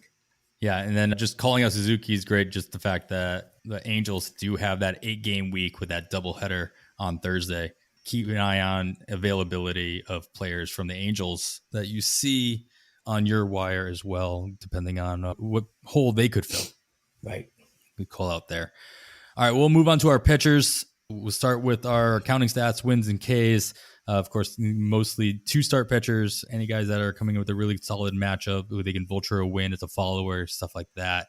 We talk a lot about, and we'll talk about the future 2-starters a little bit later, but we mentioned a whole bunch of them last week.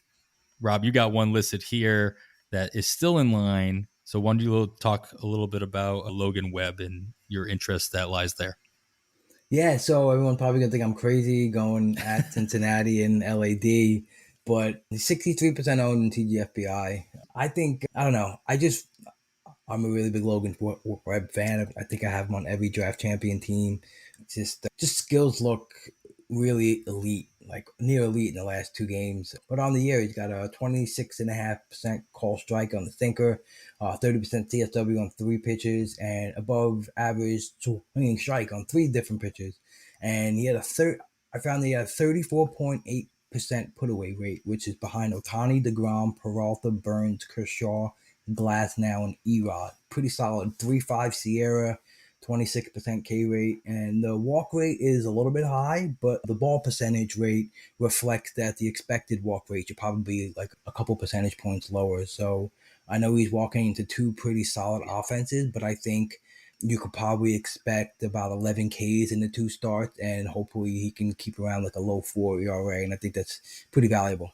Yeah, you take that slightly elevated ratios when you have the opportunity of getting at least double-digit stolen bases on the week as well. Kevin, you noticed any pitchers out there on the wire that you'll be throwing some bids on?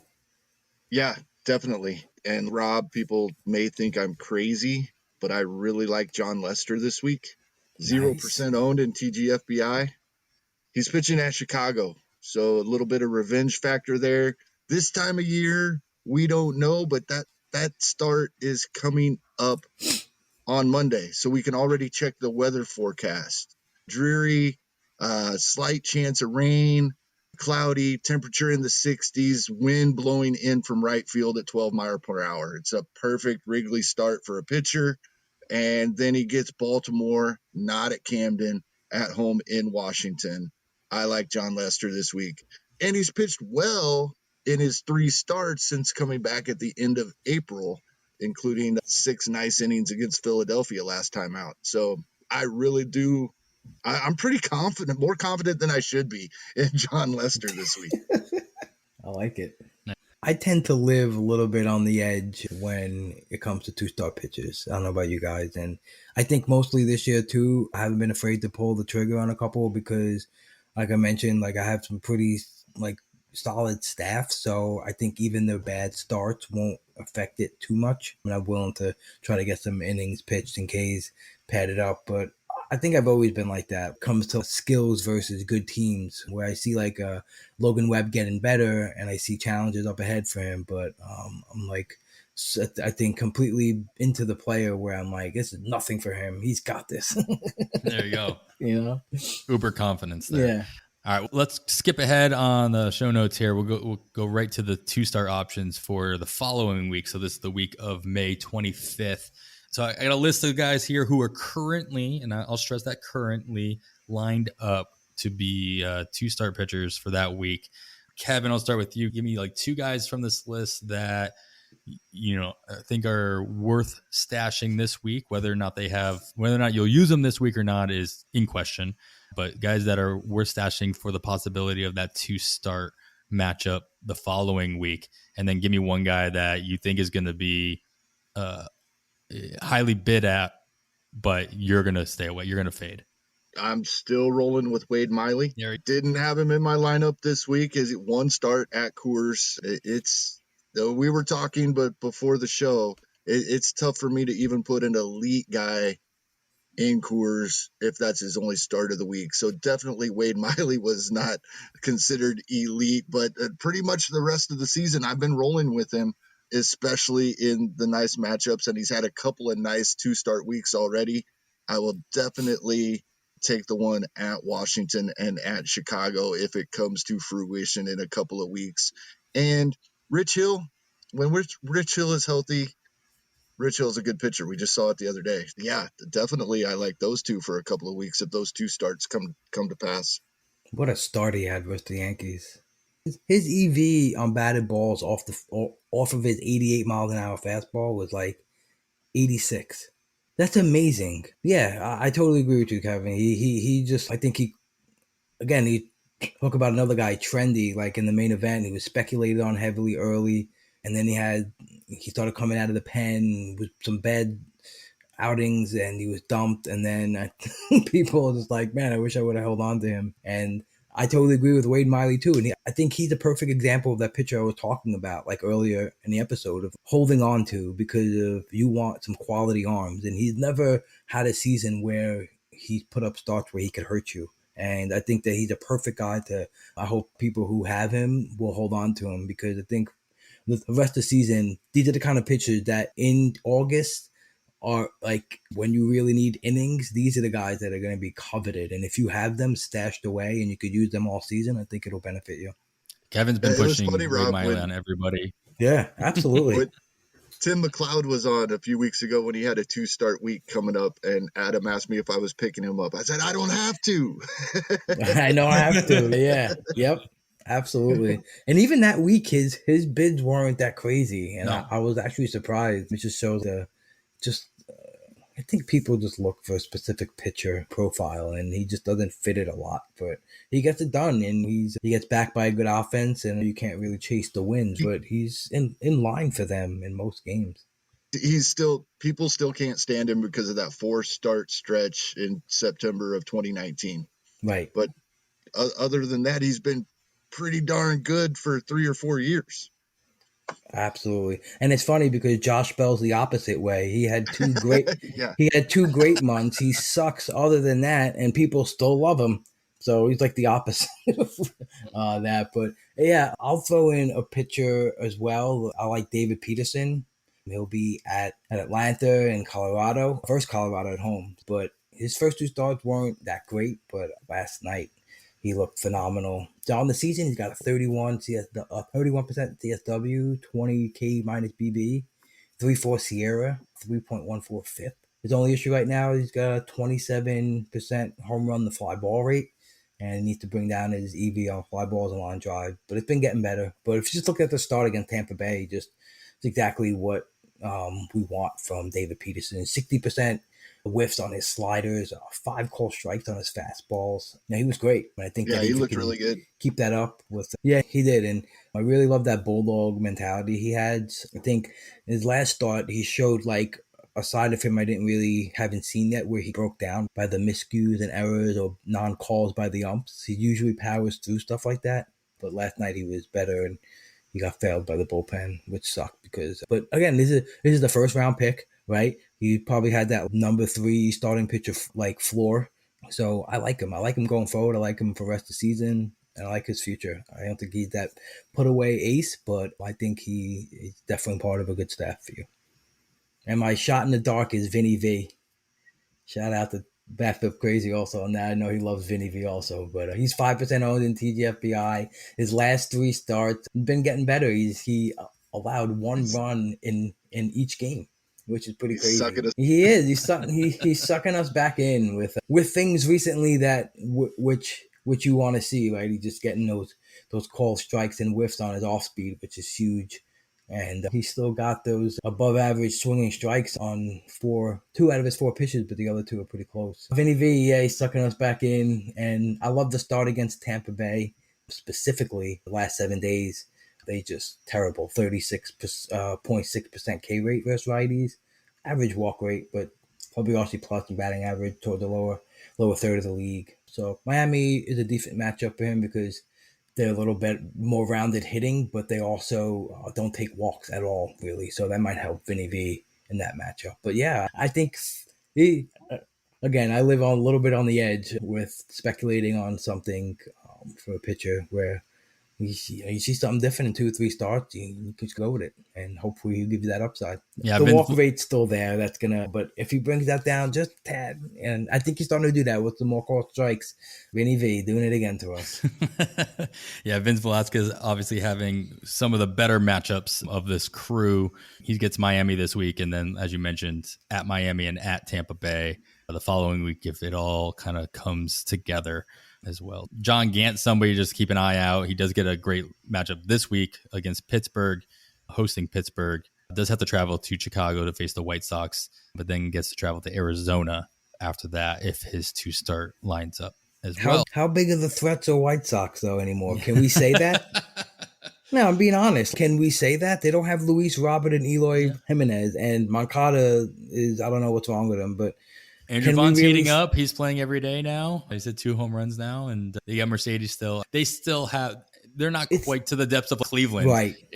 I see what you're saying. I think normally the Royals couldn't have Detroit in a losing streak Detroit extended the Royals' losing streak to 11 games, and they've now won 2 of their last 3 against the White Sox, only allowing 1 run in each of those 2 wins. And the Royals' pitching staff has not been great.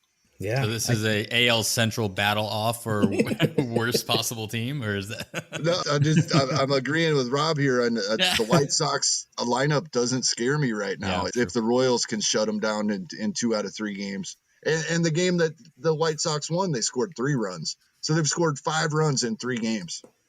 Yeah, beginning of the season, it's one of those, watch out. But now it's definitely something and I think people fall trap to that sometimes. They just see the team and they think that, and like you're saying, just check. Like sometimes you need to be reminded who's playing in that team, and their lineup recently is not one to be completely scared of. Yeah, they've slowed down recently, but 2 weeks ago, Arizona Diamondbacks had scored the most runs in Major League Baseball. And hardly anybody that hadn't looked that up would have been able to tell you that. So they would have said, "Oh no, they're in a bad lineup. They scored the most runs in baseball." So you're exactly right. We can't just go by perception. We got to actually look at what is actually happening. Absolutely, 100%. All right, let's hit up some bullpen recommendations here. I'm gonna mush these 2 categories together with you guys. The ratio guys, it can come in and help your ERA and your WHIP, maybe a long reliever with opportunity, etc., with some possible save stashes as well. So we got a very specific question, Rob. I'll hit you up in a minute with that one coming up. But let's start off, Kevin. Any long relievers, any ratio guys worth keeping an eye out? As you mentioned earlier, you do tend to have these stashes, guys that might not get you saves, but they're still going to help you in other areas where it makes sense. So what guys you might have your eye on that kind of fit that bill? Yeah, once again, we're getting to that time of year where the breakout guys have been snatched up. The guys getting called up, we know they're going to cost quite a bit in FAAB, and things are leveling out and quieting down. But a lot of the same guys we've been talking about for much of the season are still out there. Guys like Hansel Robles, although with that save today, his price went up for the weekend. But guys like that, guys like Finnegan in Washington, I still like him, Kyle Finnegan. I still like Kyle Zimmer's coming back for Kansas City, I believe, this week. And these guys that don't only get opportunities when the team has the lead. They're not necessarily considered the holds guy or the setup guy, but they'll come in when the game is tied or when they're down by 1 or 2 runs and pitch an inning and a third or 2 innings, get me a strikeout or 2, and possibly snag a win if the team breaks that tie or comes from behind. I like lots of these guys. And it's the same guys we've been bringing up all season. They're still widely available. A lot of players don't like putting these guys in their lineup if they don't think they are a starter or a closer. Rob, before we get to that specific question about closers, is there anybody that kind of fits this bill, this ratio, this long reliever that I know you said these aren't guys that you typically are going after, but is there anybody that kind of stands out that might be worth stashing, or while stashing, they might still be able to, be plugged into your lineup in a pinch? I like Jonathan Loaizaga on the Yankees. He's got 3 wins, 2 saves, 4 holds. It's a pretty good line for a pitcher. Just solid, like really good. I watched him a ton of time this year. He just looks really composed out there, and like he's one of the best pitchers on the team. And who knows? I think if anything happened to Chapman, maybe this is the way they go, because he's been so effective. He went through his 2 save chances pretty handily. So I've been I don't disagree with that. I actually think like he might actually be the next man up, even if he's not being used as a setup man to set up Chapman in the days that Chapman's used. Loaizaga seems to be the guy that goes in when Chapman's unavailable. Chapman pitched a whole bunch this week. He got an extra day's rest on Friday, and Loaizaga came in, like you said, to get the save. Chad Green was used like 2 innings earlier. And so I think Chad Green is one that was getting those save opportunities early in the season as a setup guy when Chapman needed a rest, but doesn't seem to be the case right now. I like the Loaizaga could call out a lot. Yeah, and maybe Tim Hill has been pretty effective out of the bullpen. Now he's going to be looking at probably some more higher leverage with Drew Pomeranz out. And I just want to comment on what Kevin was talking about Hansel Robles. It's so funny. Like, I think Theobar was a popular pickup, and like all these guys that are popping up. And I think it's okay if you're just not shelling out, cash. And those you can hit with plenty of those guys for sure. Just don't be willing to spend so much money on them. And you know what though? I think I read in Greg Jewett's closer report that he threw in some comments, of course, about Colome Baldelli and how he loved that he's gotten back on track with the 4 clean appearances in a row and the lower leverage. Again, check your leagues, because I think he's also they're not just going to completely forget about Colome. If he's gotten himself right, he will get chances again. Yeah, Colome available in my TGFBI league. He's rostered in 93% of those leagues, but mine is one of them. So we'll see how much he goes for there. 92.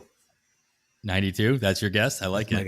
my guess. Michael Fulmer's getting a lot of late inning run recently as well, and he's still only 34%. I know he was a big target in main event leagues last week, I believe. So like you were saying earlier, Adam, they're usually a week ahead, still only 34% owned in TGFBI. Yeah, great shout out there for absolutely. His leverage index was one of the highest on the teams before he got a chance to start again. And I think everyone got a little confused, but the trend was starting before he got a chance to start again. And I think this might just be the best spot for him. And I think they're able to do it now because Rayner is actually giving them some solid innings when he's not a complete terrible pitcher. And I like Fulmer in this spot. He looked comfortable there, and his stuff is really playing up in shorter innings. And that was one of the recommends I had for my boy. Yeah, I like the Fulmer call as well. His last save opportunity did come as he was saving Gregory Soto. Literally saving. To be fair, that was Soto's 3rd game in a row. Like, he had just pitched 3 straight days. Same thing happened to Emmanuel Clase of Cleveland, 3 straight days.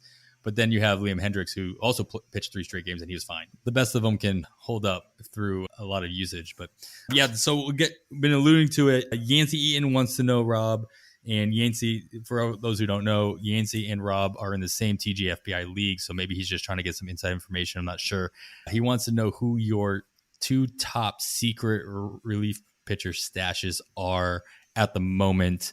He also wants to know how the view is from the top of your league standings.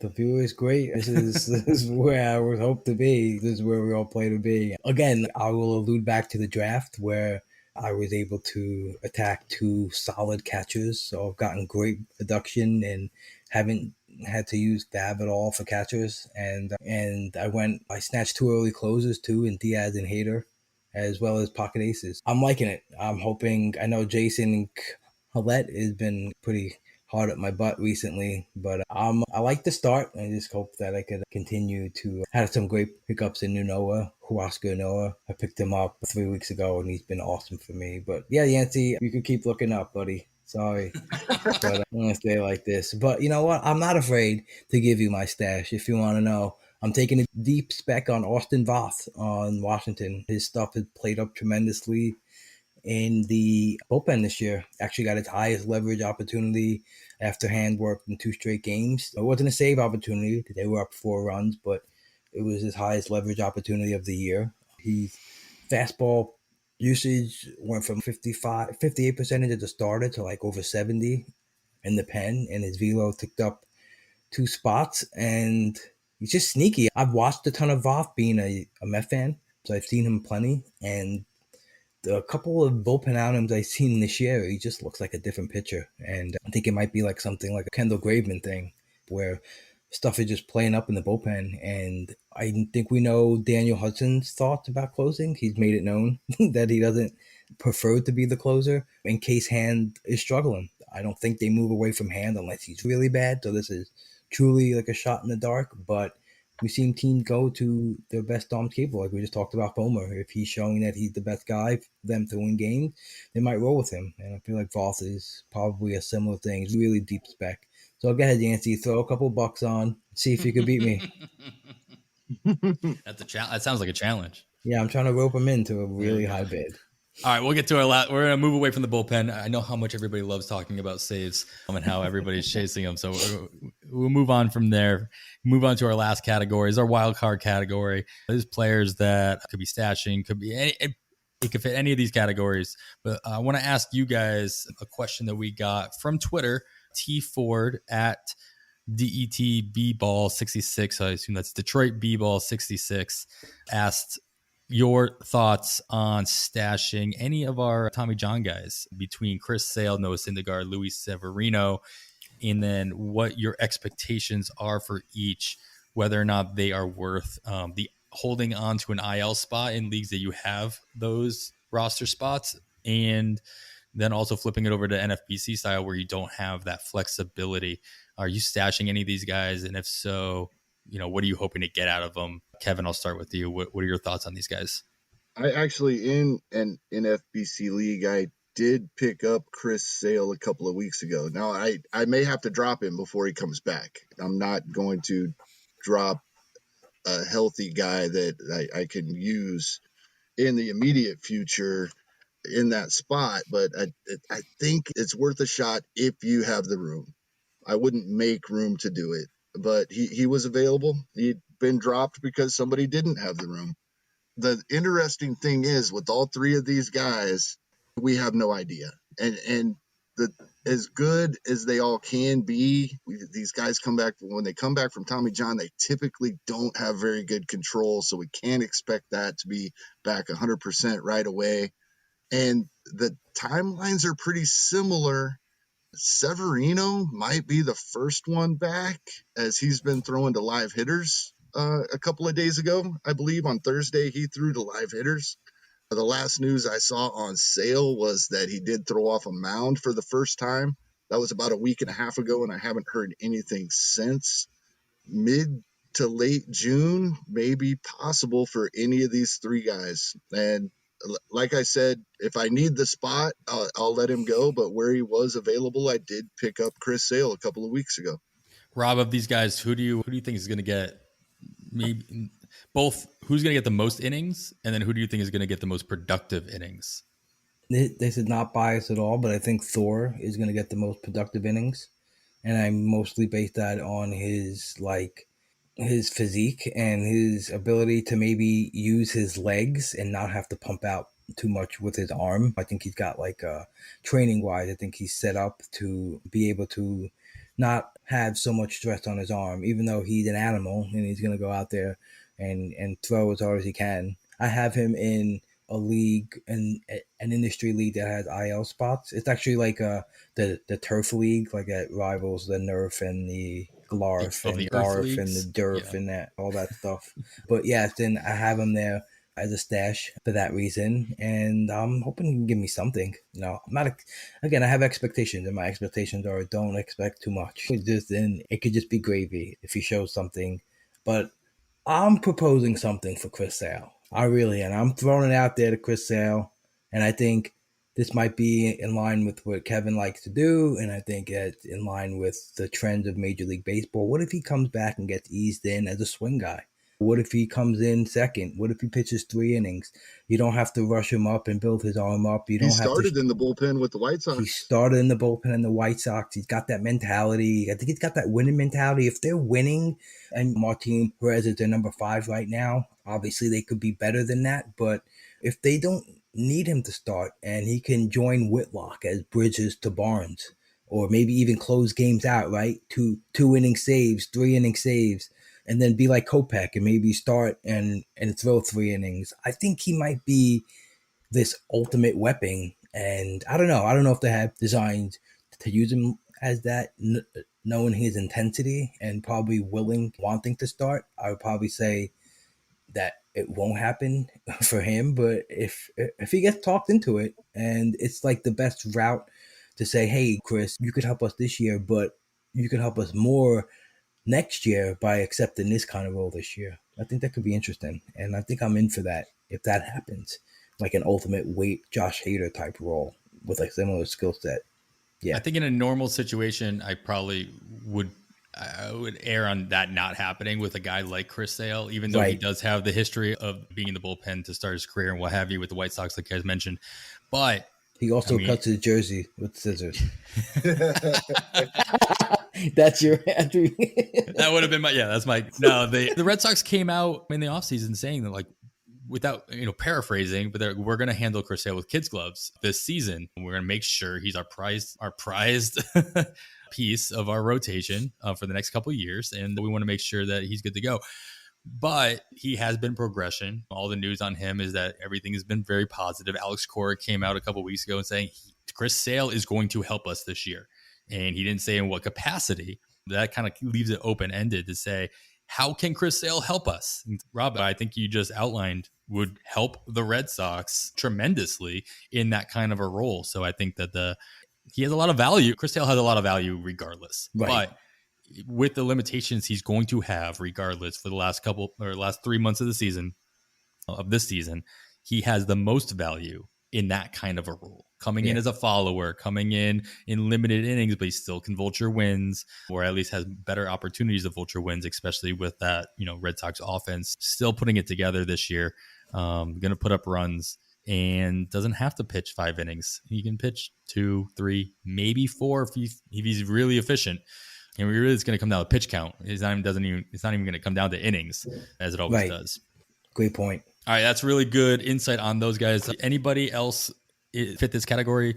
Wild card, basically our opportunity to talk about pretty much any player that we didn't talk about so far, or really just want to push. Kevin, anybody fits this category for you that you want to put a spotlight on?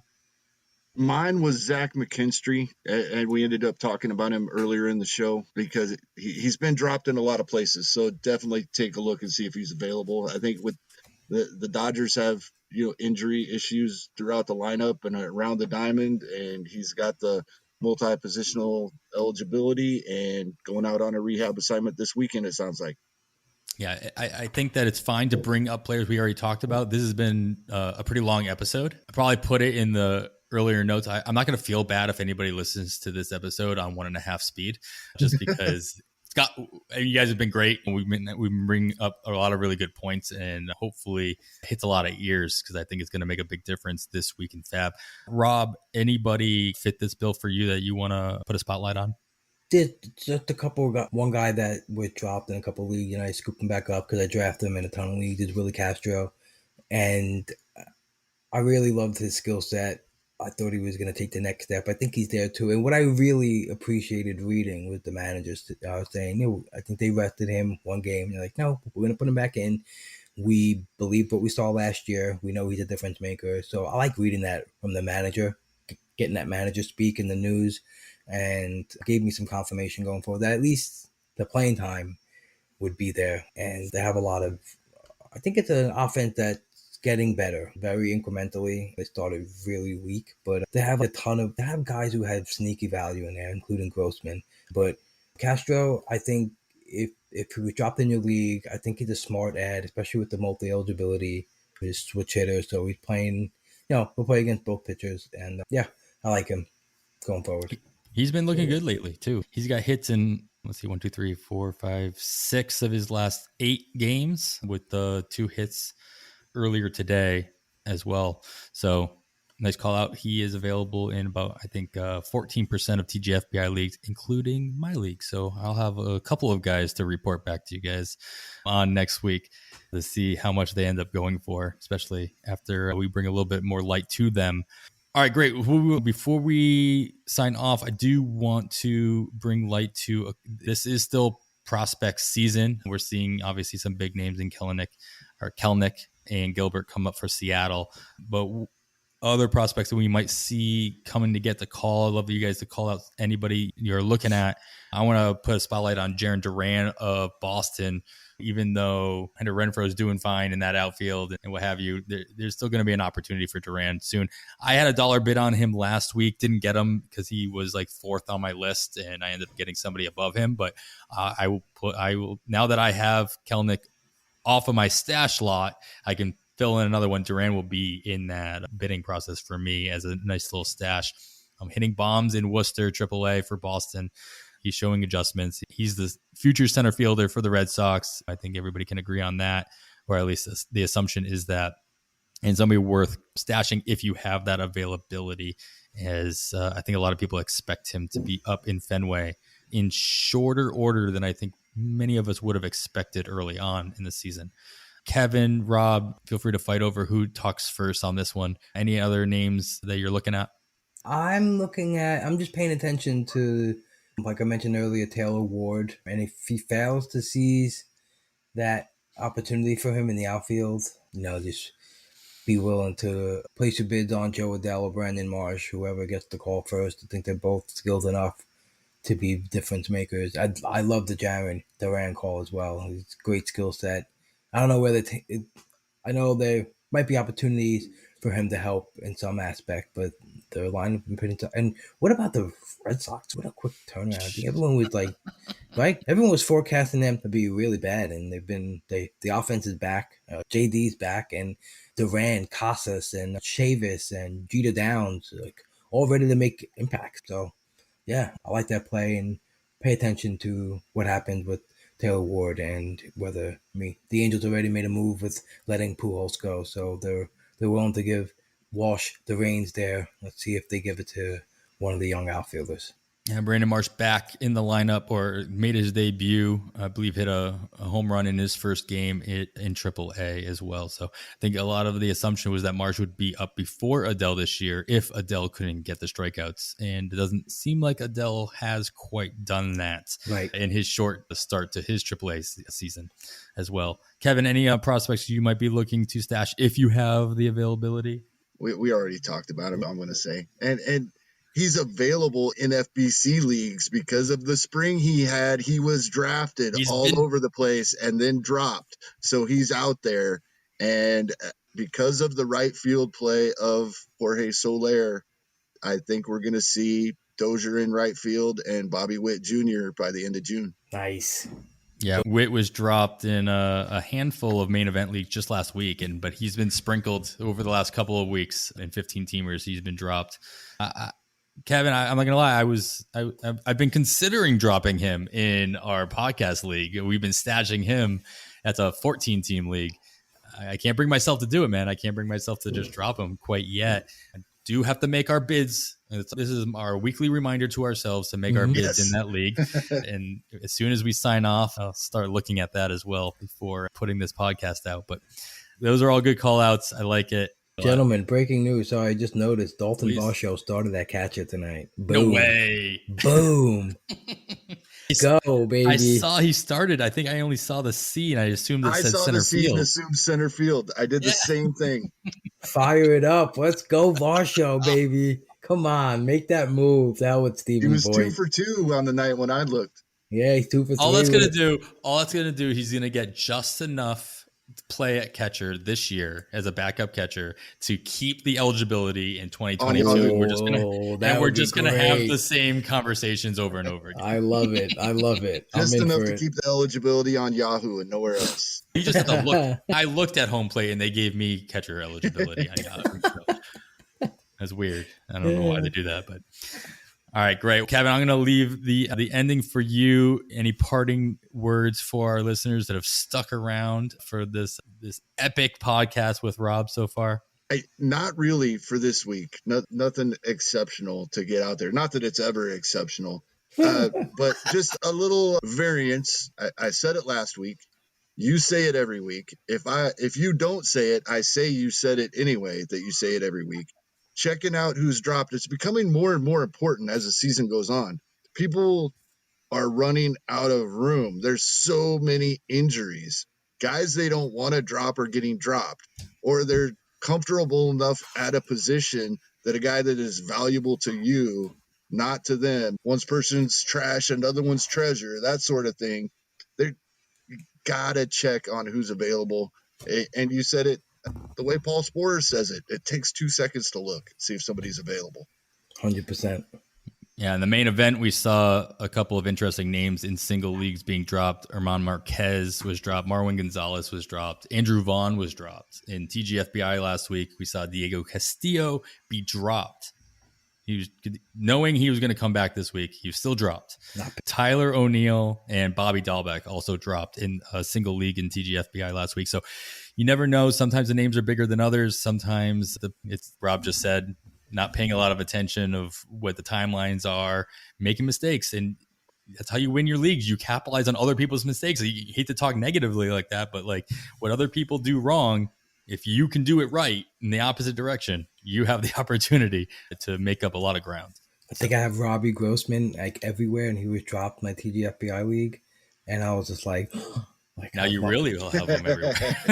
And I did. No, I went up to like 107. I got outbid like 114. Oh, that's the worst. And I was like, whoa, because I just by the bidding patterns in my league, I didn't see him going for that high, and I thought I was like a lock to get it. But no, I got outbid. But yeah, I totally agree. When I go to a FAAB result, I'm looking at the drops, and for the NFBC or Fantrax or whatever, if I like the drop, I hit the player's name and I hit the star or whatever it is that notifies to put them in your watch list. Just so you know, it's just a 1, 2, 3 process. Just take a look at the drops, star them up, and so you know you have a mental reminder that they're there. Yep. And Kevin, I have a question for you. Yes, sir. Does anyone question your title because of the short season? I'm sure they do. Nobody has to me Nobody personally. said it. Okay, good. Yeah. Nobody personally. I'm sure a lot of people what do. kind of jerk? It's been a driving motivator. I acknowledge it was completely different than any other season we've played, and the unfortunate thing so far is I'm not backing it up, but things are starting to turn around. So starting to climb, but I got a long road ahead of me. Yeah, I had a couple of comments from people, and it's been I had that Mamba mentality since I heard a couple of them that I'm just like, I'm coming to eat your heart out and and beat you this year, because that's just my mentality. I have a super competitive like spirit, too super friendly and outgoing, and I want to be your friends and talk to you, but if we're competing in a league, I want to destroy you. Plain and simple. We've gone long enough. A couple of more minutes won't hurt. When did you draft your DC that won the overall? Because I love the early DC drafts. March 5th. So it was before the COVID. Yeah, because they had drafts after when they resumed, but they were second chance draft champions, and they were different, like red and white, and they were different things. But yeah, I drafted it on March 5th of 2020. And yeah, it was one for the record books for sure. Very nice. Yeah. Corbin Burns at 440 and Teoscar Hernandez at 300, and Ryan. I didn't go for closers until around 26, 27. Pagan and Presley and Barnes was just wonderful for me. They elevated me for sure. But yeah, my best DC right now has Trevino and Yimi Garcia just plugging along. That's great. That's an awesome spec right there for both of those guys. I love that. Yeah. Great picks. All right, awesome. Good luck to both of you guys in defending your crowns and pushing away all the naysayers and the jerks that would say otherwise. That's both ridiculous, and it's just ridiculous. You're going to have them everywhere you go, regardless. Of course. All right, Rob. Envy. Yeah, exactly. Rob, thanks so much, man, for coming out. I want to thank Rob DiPietro for joining us for this episode. Rob, can you remind everybody who is still stuck around for the entire episode where they can listen to you or read your work or anything else you might be working on that they should be on the lookout for? Yeah, again, I really love coming on with you guys. This was an awesome conversation. It's like my favorite part of doing this podcast, being in this industry. There's like a little bit of anxiety of getting into a room with, I've never seen this person visually. I've talked to them online and read plenty of their stuff and heard them, but then you meet them and it's just like a seamless experience, right? 2 hours just blew by and we just had a great talk. I love it. It's just great. Thank you guys for having me on. I love getting to know everyone in the industry. But yeah, I am at Dead Pull Hitter on Twitter. The name of my podcast is the Pull Hitter Podcast because I was a dead pull hitter when I was younger. And I also think it's a way of living life. I was a pull hitter by nature because I was shifted heavily too, but I still hit it right into the shift because I feel like that was my strength and I did it. And that's what I'd like to do in real life too, is I stay in my lane and things I'm really good at. I tend to just try to repeat that. And yeah, so that's where you can find me. I have a podcast, like you mentioned, that comes out Monday, Tuesday that recaps FAAB. And one later in the week that's a little Friday to Sunday lineup tip that goes through like recommendations based on left-handedness, right-handedness, and park factors and DH stuff like that. Just with blast of information. And yeah, I like to try to get a guest on per week right now. And I got some NFBC heavyweights lined up to come in and give me some in-season advice, like how to catch up in stats and when it's maybe too late to start doing that. That'll be probably in June. I'm going on vacation, take probably like a week off from podcasting. And when I come back, it's just going to be pretty much like my preseason pods, guys, just like in-season management talk and like when it's time to cut bait on things, when it's time to stop playing for the overall competition, and just stop playing for your leagues in ways that maybe you could approach that. Yeah, that's where you can find me. That's what I'm doing. And again, thank you so much, guys, for having me. It's been awesome. Yeah, thanks a lot, Rob. This was a blast. Like you mentioned, it's just nice to all of a sudden you look up and you're like, oh, that hour mark crossed over from 1 to 2, and I had no idea. Yeah, so and those are the best times, right, yeah. guys? I don't know about you guys, but when I have guests and I don't interrupt them, I like to talk, and I feel like I listen to some podcasts where it's so moved on, and I think we get into the meat of things too when we get lost in our like stupid conversations about something so minor, but you get some good meat there. I love what comes out of those ever-longing conversations. So I appreciate you guys having me on for this long. And people will listen. People will come, Ray. People will come. Thank you so much, Rob, for coming. 100%. Thank you so much. All right, everybody out there, if there's a player you're thinking about bidding on in the future, or you want us to discuss them, let us know by emailing us at onthewirepod@gmail.com.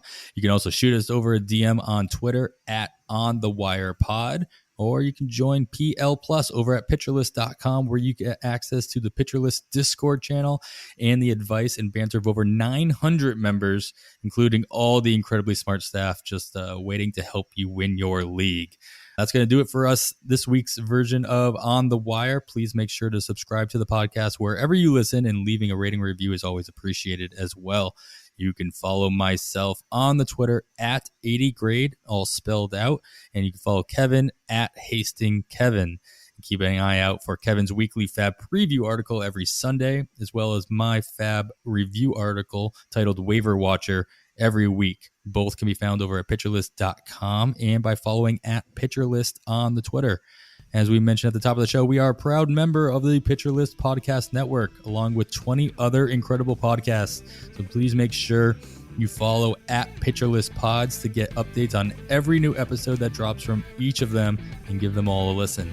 We wish you the best of luck in all of your leagues and hope you win all of your bids by exactly $1.